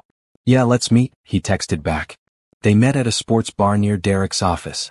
Derek was still the same. Friendly face, easygoing manner, successful but not showy. He worked as an engineer at a manufacturing company and seemed content with his life. "Man, it's good to see you," Derek said, pulling Gregory into a hug. "I've been worried." They ordered beers and wings and didn't talk about anything serious at first. They discussed sports, movies, memories from college. But eventually, Derek asked the question Gregory had been avoiding. "So what happened with you and Simone? I always thought you guys were solid." Gregory took a long drink of his beer. Where to even start? "I messed up," he finally said. "I cheated on her. She caught me, kicked me out, and filed for divorce." Derek winced. "Damn, man. That's rough. But people work through that sometimes. Did you try counseling?" "She wouldn't even talk to me. Just served me with papers and cut me out of everything." Gregory paused. "Did you know Simone was rich? Like really rich?" Derek looked confused. "I mean, I knew she did well. She always seemed successful." "Why?" "She's worth over $400 million, Derek. $400 million. And I never knew. She never told me." Derek whistled low. "Holy shit. How did you not know?" "I don't know. She lived normal. Worked a lot, sure, but I thought she was just dedicated to her job. I didn't know she owned a huge investment firm. I didn't know she was some tech millionaire. And now I'm realizing everything I thought was mine was actually hers. The house, my car, even my job, she helped me get it through her connections. I was living in her world and I didn't even know it." Derek was quiet for a moment. "Why do you think she didn't tell you?" "I don't know. Maybe she didn't trust me. Maybe she thought I'd marry her for her money." "Would you have?" Gregory looked up sharply. What kind of question is that? An honest one. If you'd met Simone and known she was worth 400 million, would you have dated her? Of course I would have. She's smart and beautiful and rich, Derek interrupted. Come on, man. Be real with yourself. Would you have worked as hard to impress her? Would you have taken her to nice restaurants you could barely afford? Would you have tried so hard to be the man if you'd known she was already the woman with all the power? Gregory didn't answer. He couldn't. Because he didn't know. Maybe Simone had been right to hide it from him. Maybe she'd seen something in him that he hadn't wanted to see in himself. I loved her, Gregory said quietly. I really did. At least I thought I did. So why'd you cheat? I don't know. She was always working, always busy. Brittany paid attention to me. Made me feel important. Derek shook his head. You realize how that sounds, right? Simone was working to build her empire, to be successful, and you cheated because another woman paid attention to your ego? It wasn't just ego. I felt like I didn't matter to her anymore. Like she didn't need me. Maybe she didn't need you. Maybe she wanted you. There's a difference. The words stung because they were true. Simone hadn't needed Gregory financially. She hadn't needed him for status or security. If she'd been with him, it was because she wanted to be. Because she'd chosen him. And he'd thrown that away. I tried to call her, Gregory admitted. After everything. I wanted to apologize, to explain. But she won't answer. Her lawyer said all communication has to go through her office. Can you blame her? You cheated, you kicked her out of what you thought was your house, and then it all blew up in your face. From her perspective, you got exactly what you deserved. So what am I supposed to do now? I lost my job, my house, my wife. I'm living with my mother at 40 years old. I have 3 months of severance and $25,000 to my name. I'm starting over with nothing. Derek looked at him seriously. You're not starting with nothing. You have your education, your experience, your health. Yeah, you messed up bad. Really bad. But you're not dead. You can rebuild. It feels impossible. Because you've been living beyond your means for years without realizing it. Now you're back to reality, which is that you're a decent marketing consultant who makes decent money. Not rich, not poor. Just normal. You've got to accept that and move forward. Gregory finished his beer. Derek was right, but the truth was hard to swallow. He'd spent years feeling successful, important, like he'd made it. Now he knew it had all been borrowed success. Borrowed money, borrowed status, borrowed confidence. What about Simone? Derek asked. How's she doing? I don't know. I blocked all her social media after the divorce. I couldn't stand seeing pictures of her looking happy without me. Derek pulled out his phone and scrolled for a minute. Then he turned it around to show Gregory. It was Simone's LinkedIn profile. Updated 3 days ago. The headline read, Mitchell Investments announces expansion into AI healthcare sector. Founder Simone Mitchell spearheads $50 million fund. In the photo, Simone looked radiant. Professional, confident, powerful. She was wearing a navy suit and standing in front of a screen showing graphs and projections. She looked like what she was, a self-made millionaire changing the world. She looked nothing like the woman Gregory had dismissed from his house. She's doing fine, Derek said gently. Better than fine. She's thriving.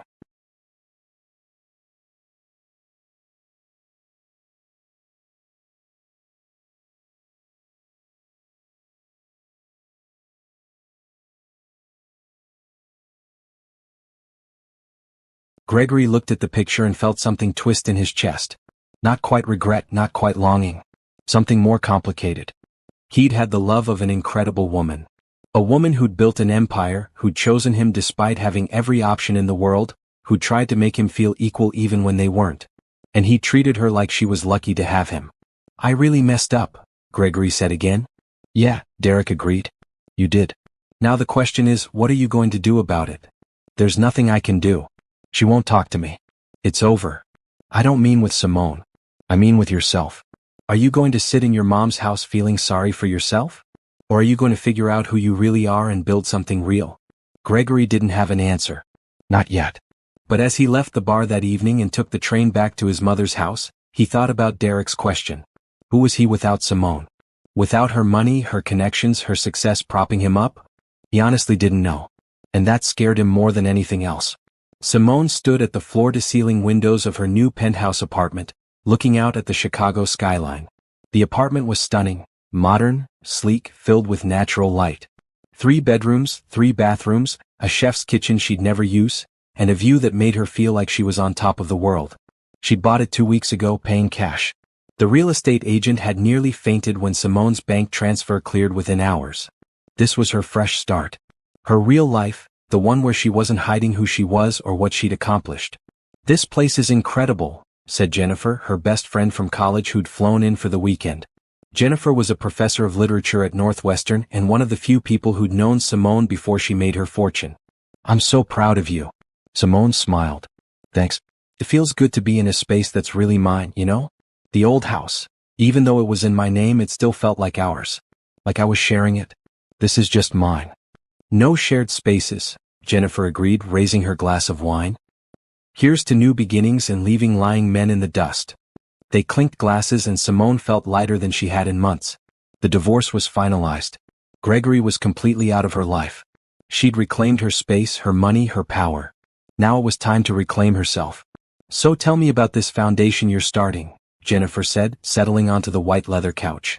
Simone's eyes lit up. This was the project she was most excited about. "It's called Rise Up. We're going to provide funding and mentorship for women entrepreneurs, especially women of color who have trouble accessing traditional venture capital. Grants ranging from $10,000 to $250,000, plus business coaching, networking opportunities, and ongoing support." "How much are you putting into it?" $25 million to start. If it works the way I hope, I'll add more." Jennifer shook her head in amazement. "You're incredible. Most people would spend their divorce recovery shopping or drinking or hiding. You're out here changing lives." "I hid long enough," Simone said. 8 years of playing small, of pretending I wasn't as successful as I was. I'm done with that. I built this empire and I'm going to use it to help other women build theirs." Her phone buzzed. A text from Patricia, her financial advisor. "Q2 portfolio review tomorrow at 10? Also that AI healthcare investment is already showing promise. Founders want to meet." Simone texted back confirmation. Her business was growing faster than ever. Freed from the emotional drain of her failing marriage, she had more energy, more focus, more drive. She'd closed 4 major deals in the past 2 months. Her investment portfolio had grown by another $30 million. She was on fire. "Are you dating anyone?" Jennifer asked casually. "No," Simone said quickly. "And I'm not interested. I need time to just be me for a while." "Fair enough. But when you're ready, there's a whole world of men out there who would be lucky to have you. Men who know what I'm worth," Simone said. "No more secrets. No more playing small. Anyone I date in the future will know exactly who I am from day one. If they can't handle a successful woman, they can keep walking." "Amen to that." They spent the rest of the evening talking, laughing, catching up on years of missed connection. Simone realized how much she'd neglected her friendships during her marriage. She'd been so focused on making Gregory comfortable, on being the perfect wife, that she'd let other important relationships fade.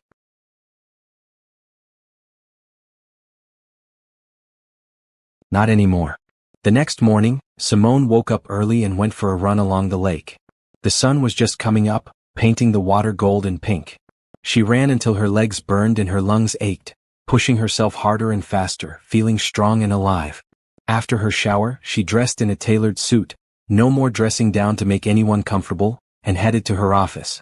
Mitchell Investments occupied the entire 23rd floor of a downtown high-rise. Sleek, modern, professional. Her name was on the door in silver letters. Her assistant, Monica, greeted her with coffee and a schedule. "You have the quarterly review at 10, lunch with the Johnson Tech founders at noon, and then the first round of interviews for the Rise Up Foundation coordinator at 2. "Perfect. Any calls I need to return?" 3 potential investors, 2 companies wanting to pitch to you, and...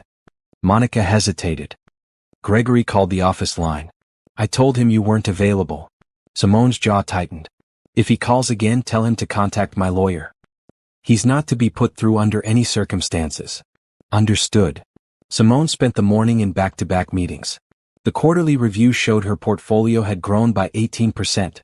Phenomenal numbers. The lunch with the Johnson Tech founders went well. They were brilliant, hungry, ready to change the world. She committed another $3 million to their Series B round. By the time she got to the interviews for the foundation coordinator, she was energized rather than tired. This was what she loved. Building things, creating opportunities, making things happen. The third candidate was exactly what she was looking for. Tasha Williams was 35, had run nonprofit programs for a decade, understood business and social impact, and had the kind of passion that couldn't be faked. I grew up in the South Side, Tasha said during her interview. Single mom, 5 kids. We had nothing. But my mom had this idea for a catering business. She could cook like nobody's business. She just needed capital to get started. Did she get it? Simone asked. Tasha shook her head. Every bank turned her down. No credit history, no collateral, no connections. She ended up working 2 jobs instead and her dream died. I watched that happen and I promised myself I'd spend my life making sure other women didn't have to give up their dreams because nobody would give them a chance. Simone hired her on the spot. Over the next few weeks, Simone threw herself into work and the foundation. She traveled to San Francisco for a tech conference, to New York for investor meetings, to Austin to speak on a panel about women in tech. Everywhere she went, people wanted to talk to her, learn from her, partner with her. She was no longer just Gregory's wife. She was Simone Mitchell, and that meant something. One evening, she came home to her penthouse after a particularly long day and found a package at her door. No return address. She brought it inside carefully, unsure what to expect. Inside was a framed photo, one she recognized. It was from their wedding day. Her and Gregory smiling at the camera, looking hopeful and young. On the back, Gregory had written, "I'm sorry for everything. I hope someday you can forgive me.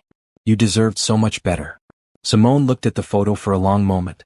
The woman in that picture looked happy but small somehow. Like she was trying to fit herself into someone else's idea of who she should be. She didn't look like that anymore. Simone put the photo in a drawer without responding. Gregory could apologize all he wanted. It didn't change what had happened. It didn't erase the betrayal, the humiliation, the years she'd wasted making herself smaller. She was done looking back. Her phone rang. It was Catherine, her lawyer. "Just wanted to let you know, the divorce is completely finalized. All paperwork processed. You're officially a free woman. Thank you, Catherine. For everything. Are you okay? I know these things can be hard even when you're the one who ended it." Simone looked around her beautiful apartment, thought about her thriving business, her new foundation, her reclaimed life. "I'm more than okay," she said. "I'm exactly where I'm supposed to be." And for the first time in 8 years she meant it.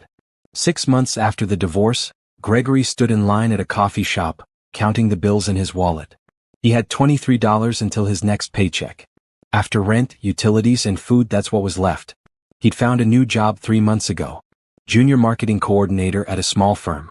The pay was half what he'd made before and the work was uninspiring, but it was something. He couldn't afford to be picky. The woman behind the counter called for his order, small black coffee because that's what he could afford now, and he grabbed it, heading toward the door. That's when he saw her. Simone. She was sitting at a corner table with another woman, both of them dressed in business attire, laptops open, clearly in the middle of a meeting. Simone looked incredible. Her hair was styled differently, shorter and sleeker. She wore a charcoal suit that probably cost more than his monthly rent. She was smiling, confident, radiant. She looked like success personified. Gregory stood frozen, coffee in hand, staring. He knew he should leave before she saw him, but he couldn't move. Then Simone looked up. Their eyes met across the coffee shop. For a moment, neither of them moved. Then Simone's expression shifted, not angry, not hurt. Just completely neutral. Like she was looking at a stranger. She turned back to her meeting without acknowledging him. That hurt worse than anger would have. Gregory walked out of the coffee shop feeling like he'd been punched in the stomach. The woman he'd been married to for 8 years had looked right through him like he didn't exist. Because to her he probably didn't anymore. He went to work and tried to focus, but all he could think about was that look. That complete indifference. He'd expected Simone to hate him. He'd expected anger, maybe even satisfaction at seeing him brought low. But indifference? That was worse. That meant she'd moved on so completely that he didn't even register as a blip on her radar anymore. That evening he made the mistake of looking at social media. His mother had posted something about Simone. Apparently they'd stayed friends, which stung. His mother's post was sharing an article. Local tech investor launches $25 million foundation for women entrepreneurs. There was a photo of Simone at the launch event, surrounded by smiling women, all of them looking at her like she was a hero. Gregory read the article. The Rise Up Foundation was already making waves, having awarded its first round of grants to 30 women-owned businesses. Simone was quoted saying, "Too many talented women never get the chance to pursue their dreams because traditional funding sources overlook them. I want to change that." The comments were full of praise. What an inspiration. This woman is changing lives. We need more people like Simone Mitchell in the world. Gregory closed his browser and sat in the dark of his studio apartment. Studio apartment. That's where he lived now. 400 square feet, paper-thin walls, a view of a brick wall. This was his life. His phone rang. It was Brittany. He hadn't heard from her in months, not since she'd broken up with him via text.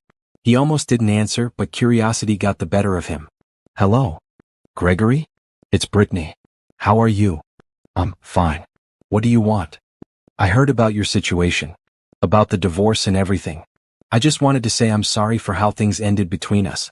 I was going through a lot and I handled it badly. Gregory almost laughed. You were going through a lot? You're the one who came between a marriage. I know.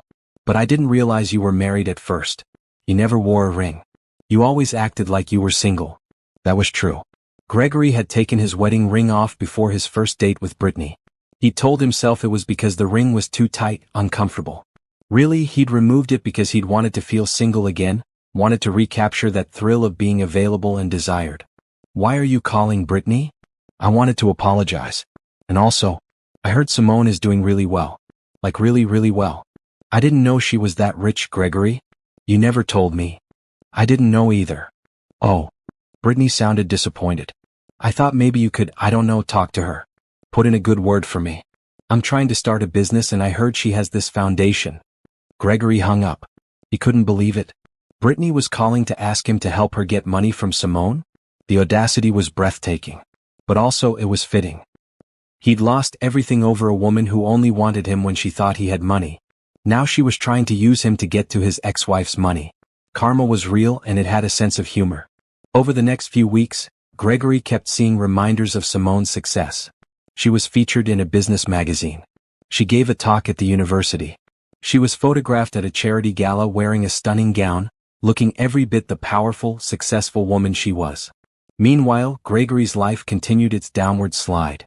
His boss wasn't happy with his work, said he lacked enthusiasm, lacked drive. Gregory wanted to explain that it was hard to be enthusiastic about making social media posts for a plumbing company, but he kept quiet. He needed this job. One Friday evening, Derek invited him out for drinks.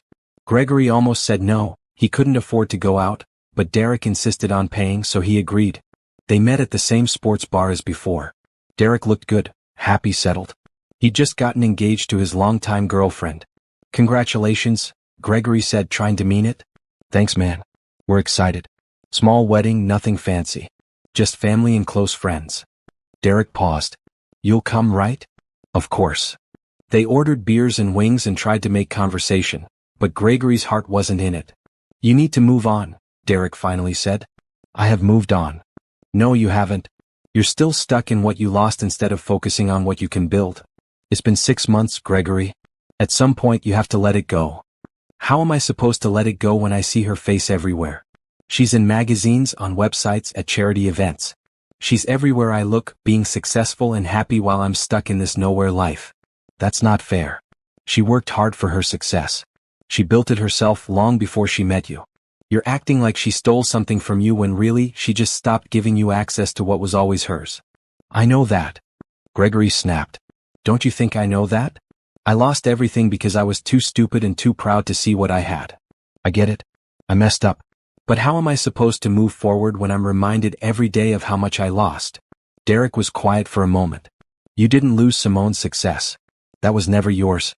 What you lost was the chance to be with a good woman who loved you. That's what you should mourn. Not the money, not the lifestyle. The person. Gregory felt his throat tighten. I do mourn her. I think about her every day. I wonder if she ever thinks about me. Honestly? Probably not. And that's probably healthy for her. She's moved on, built a life that makes her happy. You should do the same. How? How do I move on when I threw away the best thing that ever happened to me? You start by forgiving yourself. Then you work on being someone who deserves a second chance at happiness. Not with Simone, that ship has sailed, but with someone else someday. You become someone who treats people better, who values what matters, who doesn't let ego destroy good things. Gregory knew Derek was right. But knowing it and doing it were two different things. As he rode the train home that night, Gregory thought about the man he'd become.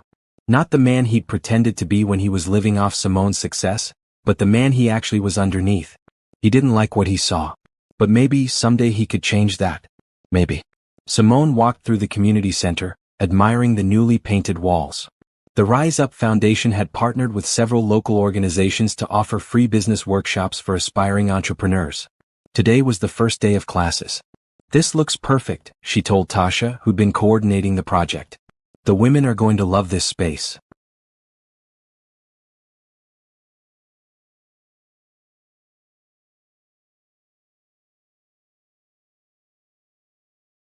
"I hope so. We have 45 women registered for this session. Some of them are working 2 or 3 jobs but still making time to come here and learn. It's inspiring." Simone felt a rush of pride and purpose. This was what mattered. Not fancy houses or expensive cars or impressing people. This was real impact, real change, real meaning. The first class was starting at 2. Simone had planned to attend the opening session, say a few words of welcome, then head back to her office. She had meetings lined up all afternoon. But when the women started filing in, diverse ages, backgrounds, stories, Simone found herself wanting to stay. She watched them settle into chairs, notebooks out, faces eager and hopeful. These were women who believed in themselves enough to try, despite all the obstacles in their way. She remembered being one of them. Young, broke, ambitious, and terrified. No safety net, no connections, just a dream and a willingness to work until her hands bled to make it happen. "Ms. Mitchell?" A voice interrupted her thoughts. She turned to see a man standing near the door. He was tall, with kind eyes and an easy smile. He wore jeans and a sweater, casual but neat. He didn't look like he belonged in a business workshop. "Yes? Can I help you?" "I'm Trevor Jackson. I teach English at the high school down the street. I volunteer here on weekends, and Tasha asked if I could help coordinate the workshop series. Just wanted to introduce myself." Simone shook his hand. His grip was firm but not aggressive. "Nice to meet you. You teach high school." 15 years now. Mostly sophomore and junior English. "But I also run an after-school program teaching kids about financial literacy and entrepreneurship." Tasha thought the connection might be useful. "That's great. We need more education like that in schools." "Agreed. Most kids graduate with no idea how to manage money or start a business. I'm trying to change that, one classroom at a time." They talked for a few more minutes before Tasha called everyone to order. Simone gave her welcome speech, encouraging the women to dream big and work hard, to support each other and never give up. She could see some of them had tears in their eyes. After the session, Trevor approached her again. "That was a powerful speech. You can tell you really believe in what you're doing." "I do. These women remind me of myself 20 years ago. I want to help them avoid some of the struggles I went through." "How'd you get started?" "If you don't mind me asking." They ended up talking for an hour. Simone told him about building her software company, about the long nights and failed prototypes and maxed out credit cards, about the thrill of her first sale, her first big client, her first $1 million. She found herself opening up in a way she hadn't with anyone in a long time. Trevor listened without interruption, asking thoughtful questions, genuinely interested. When she finished, he smiled. "That's incredible. You built all that from nothing?" "From determination and a lot of coffee. And now you're using your success to help others do the same. That's real wealth right there." Simone was struck by his words. Real wealth. Not money but impact, purpose, legacy. "What about you?" she asked. "Why teaching?" "I love books," he said simply.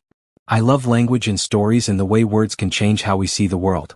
I wanted to share that with kids who might not have anyone else showing them how powerful reading can be. The pay's not great and the bureaucracy is frustrating, but the work matters. That's enough for me." Simone found herself smiling. "That's beautiful." They exchanged numbers, purely for foundation business, Simone told herself, and she left feeling lighter somehow. Over the next few weeks, Simone and Trevor kept running into each other. At the community center. At foundation events. At a bookstore where they both happened to be browsing one Saturday afternoon. "Are you following me?" Simone teased when she saw him in the fiction section. "I was here first," Trevor countered with a grin. "Maybe you're following me." They got coffee after, just as friends, Simone reminded herself, and talked about books, about teaching, about social impact. Trevor recommended authors she'd never heard of. She told him about business books that had changed her life. It was easy, comfortable, fun. But Simone kept her guard up. She'd been burned badly. She wasn't ready to open her heart again, wasn't sure she ever would be. Trevor was nice, but nice wasn't enough. She needed to protect herself. Still, when Trevor invited her to attend a poetry reading his students were organizing, she said yes. And when he asked if she wanted to grab dinner after, just as friends, she said yes to that too. Trevor never asked about her money. Never seemed impressed by her success or intimidated by it. He treated her like a person, not a bank account or a status symbol. When she mentioned she'd sold a company for $50 million, he'd said, "That's cool. Did you enjoy the work? Not how much did you make? Not can you invest in my idea?" Just genuine curiosity about whether she'd been happy. Was refreshing. 3 months after they met, Trevor invited Simone to his apartment for dinner. He cooked, nothing fancy, just pasta and salad, and they ate on his balcony overlooking the park. "This is nice," Simone said. "Thank you for inviting me. Thank you for coming. I wasn't sure you would." "Why not?" Trevor hesitated. "Because you're you. Successful, brilliant, beautiful. And I'm just a high school teacher who lives in a one-bedroom apartment and drives a 10-year-old car. We're from different worlds." Simone looked at him seriously. "The man I was married to had access to my world. Nice house, fancy car, important job. And he still cheated on me and threw me away like I was nothing. Money and status don't make someone a good person, Trevor. Character does." "Fair point. You volunteer your time teaching kids about financial literacy. You spend your weekends helping at the community center. You care about words and stories and making the world better. That means more to me than any bank account." Trevor met her eyes. "I need to be honest with you about something." Simone's heart sank. Here it comes, she thought. The ask for money, the business proposition, the reason he'd really been spending time with her. "I like you," Trevor continued. "A lot. And I think you like me too. But I know you're coming out of a divorce and probably not ready for anything serious. So I just want you to know, I'm not going anywhere. Take all the time you need. I'm happy just being your friend if that's all you can give right now." Simone felt something crack open in her chest. Not in a painful way. In a healing way. "I like you too," she admitted. "But I'm scared. My marriage taught me that people aren't always who they seem to be. That trust is dangerous." "Then don't trust me yet. Let me earn it. No pressure, no expectations. Just two people spending time together and seeing where it goes." Simone reached across the table and took his hand. "Okay. I can do that." They talked until midnight. About their childhoods, their dreams, their fears. Trevor told her about growing up in a big family where everyone talked over each other and love was loud and messy. Simone told him about being an only child, about her mother working herself to exhaustion to give her opportunities, about feeling like she had to succeed to justify that sacrifice. When Trevor walked her to her car, he kissed her cheek gently. "Drive safe. No demands. No expectations. Just genuine care." As Simone drove home, she realized something. She'd been so focused on protecting her money, her business, her success. But the real treasure was protecting her heart while still being brave enough to open it again. Maybe, just maybe, she could do both. 1 year after leaving Gregory, Simone stood on stage at the Chicago Business Awards ceremony. She'd been named Entrepreneur of the Year for her work with Mitchell Investments and the Rise Up Foundation. The ballroom was full of Chicago's business elite. Everyone was dressed to impress, networking and celebrating success. Simone wore a royal blue gown that made her feel powerful and beautiful. Trevor sat at her table, looking handsome in his suit. He'd been nervous about attending. "I'm not really a fancy event kind of guy," but Simone had insisted. "You're my partner. I want you there. Partner." They'd made it official 3 months ago, taking things slow and careful, building trust brick by brick. Trevor had met her mother, who loved him immediately. Simone had met his huge, chaotic family, who'd welcomed her with open arms. They'd navigated the challenges of dating as a high-profile businesswoman and a regular guy, figuring out how to balance her public life with their private relationship. It worked because Trevor never tried to make himself bigger by making her smaller. He celebrated her success instead of feeling threatened by it. And Simone, in turn, admired his dedication to teaching and his commitment to making a difference in young people's lives. They were equals in the ways that mattered. When Simone's name was called for the award, Trevor squeezed her hand and whispered, "You got this." She walked to the stage, accepted the beautiful glass trophy, and looked out at the sea of faces. A year ago she'd been at rock bottom. Heartbroken, betrayed, questioning everything. Now she was here, being celebrated for her achievements, surrounded by people who respected and valued her. "Thank you for this incredible honor," she began. "A year ago my life fell apart. I won't go into details, but I will say that I learned something important during that time. We teach people how to treat us. For too long, I'd been teaching people that I was willing to be small, to hide my success, To pretend I was less than I was to make others comfortable. The crowd was silent, listening. I'm done with that. I'm done apologizing for being successful. I'm done hiding my achievements. I'm done making myself smaller so others can feel bigger. And through the Rise Up Foundation, I'm working to make sure the next generation of women entrepreneurs never feel like they have to do that either. The applause was thunderous. Simone saw women in the crowd nodding, some wiping tears. She'd struck a nerve. She continued, "This award isn't just for me. It's for every woman who's been told she's too much, too ambitious, too successful, too loud, too bold. It's for every woman who's been underestimated, overlooked, or dismissed. We don't need permission to be great. We just need the courage to own it." As she walked off stage, trophy in hand, Simone felt something she hadn't felt in years. Complete peace. She was exactly where she was supposed to be, living exactly the life she was meant to live. The rest of the evening passed in a blur of congratulations and networking. Business leaders wanted to talk about partnerships. Women wanted to share their stories. Everyone wanted a moment with her. Through it all, Trevor stayed close but not possessive. Supportive but not overshadowing. When she needed a break, he'd gently guide her to a quiet corner. When she needed to network, he'd step back and let her work the room. He understood the balance. As they drove home that night, Simone's phone buzzed with an email notification. She almost ignored it, but the subject line caught her eye. Final notice. It was from Gregory's email address. Despite blocking his number, he'd found a way to reach out. "Should I read it?" she asked Trevor. "That's up to you. Will it help or hurt?" Simone thought about it. A year ago, any contact from Gregory would have sent her into a spiral of anger and hurt. Now, she was just curious. She opened the email. "Simone, I know you don't want to hear from me. I know I have no right to contact you. But I saw the article about your award and I had to say something. I'm sorry. Not the performative sorry I've sent before, but real deep sorry. I'm sorry for cheating on you. I'm sorry for treating you like you were lucky to be with me when really, I was the lucky one. I'm sorry for being so blind and so proud that I couldn't see what I had until it was gone. You deserve all the success you're getting. You deserve all the happiness and recognition and respect. You always did. I was just too insecure to handle being with a woman who was more successful than me. I'm not asking for forgiveness. I'm not asking for another chance. I'm just saying I see you now, really see you, and I'm in awe of who you are. I hope you're happy. I hope you found someone who treats you the way you should have always been treated. And I'm sorry it took losing you for me to become someone who might eventually deserve happiness too. I won't contact you again. Gregory." Simone read it twice, then handed the phone to Trevor. "What do you think?" Trevor read it carefully. "I think he finally gets it. Too late, but he gets it. Should I respond?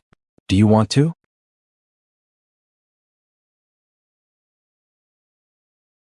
Simone thought about it. A year ago, she would have wanted to send a scathing reply, to make him hurt the way he'd hurt her. But now, she didn't feel angry. She felt nothing. Not indifference exactly, but acceptance. That chapter was closed. No, she decided. I don't need to respond. He said what he needed to say, and that's fine. But I don't owe him anything, not forgiveness, not acknowledgement, not closure. I've moved on. Trevor smiled. Good for you. They pulled up to Simone's building, their building now. Trevor had moved in 2 months ago after a long conversation about expectations, boundaries, and independence. They'd signed a cohabitation agreement drafted by Catherine that protected both of them. Simone owned the penthouse, but Trevor paid his fair share of utilities and expenses. Everything was clear, honest, equal. Inside, Simone kicked off her heels and Trevor hung up their coats. I'm proud of you, Trevor said, pulling her into a hug. Not for the award, though, that's great. I'm proud of you for becoming someone who doesn't need anyone's permission to be great. I learned from the best, Simone said, kissing him. You never tried to dim my light. Why would I? Your light is what makes you beautiful. Later, as they got ready for bed, Simone looked around her bedroom, her space, her sanctuary. The walls held art she'd chosen. The closet held clothes she loved. The dresser held photos of her mother, her friends, her foundation events. This was her life, built by her hands, reflecting her values. And sharing it with Trevor didn't make it less hers. It just made it fuller. Before she turned off the lights, Simone opened her journal and wrote one final entry about this chapter of her life. A year ago, someone I loved told me to leave his house. He thought he was dismissing me, diminishing me, putting me in my place. He thought I would crumble. Instead, I remembered who I was. I moved my $450 million and reclaimed my power. I built a foundation. I helped other women rise. I found real love with someone who celebrates my strength instead of fearing it. That man did me the greatest favor of my life. He set me free. I'm not the woman who tried to make herself smaller anymore. I'm not the woman who hid her success or apologized for her ambition. I'm Simone Mitchell, self-made multimillionaire, tech investor, foundation founder, and most importantly, free. This is my house. This is my life. This is my empire. And nobody can ever take that away from me again. She closed the journal and turned off the light, smiling in the darkness. She was home.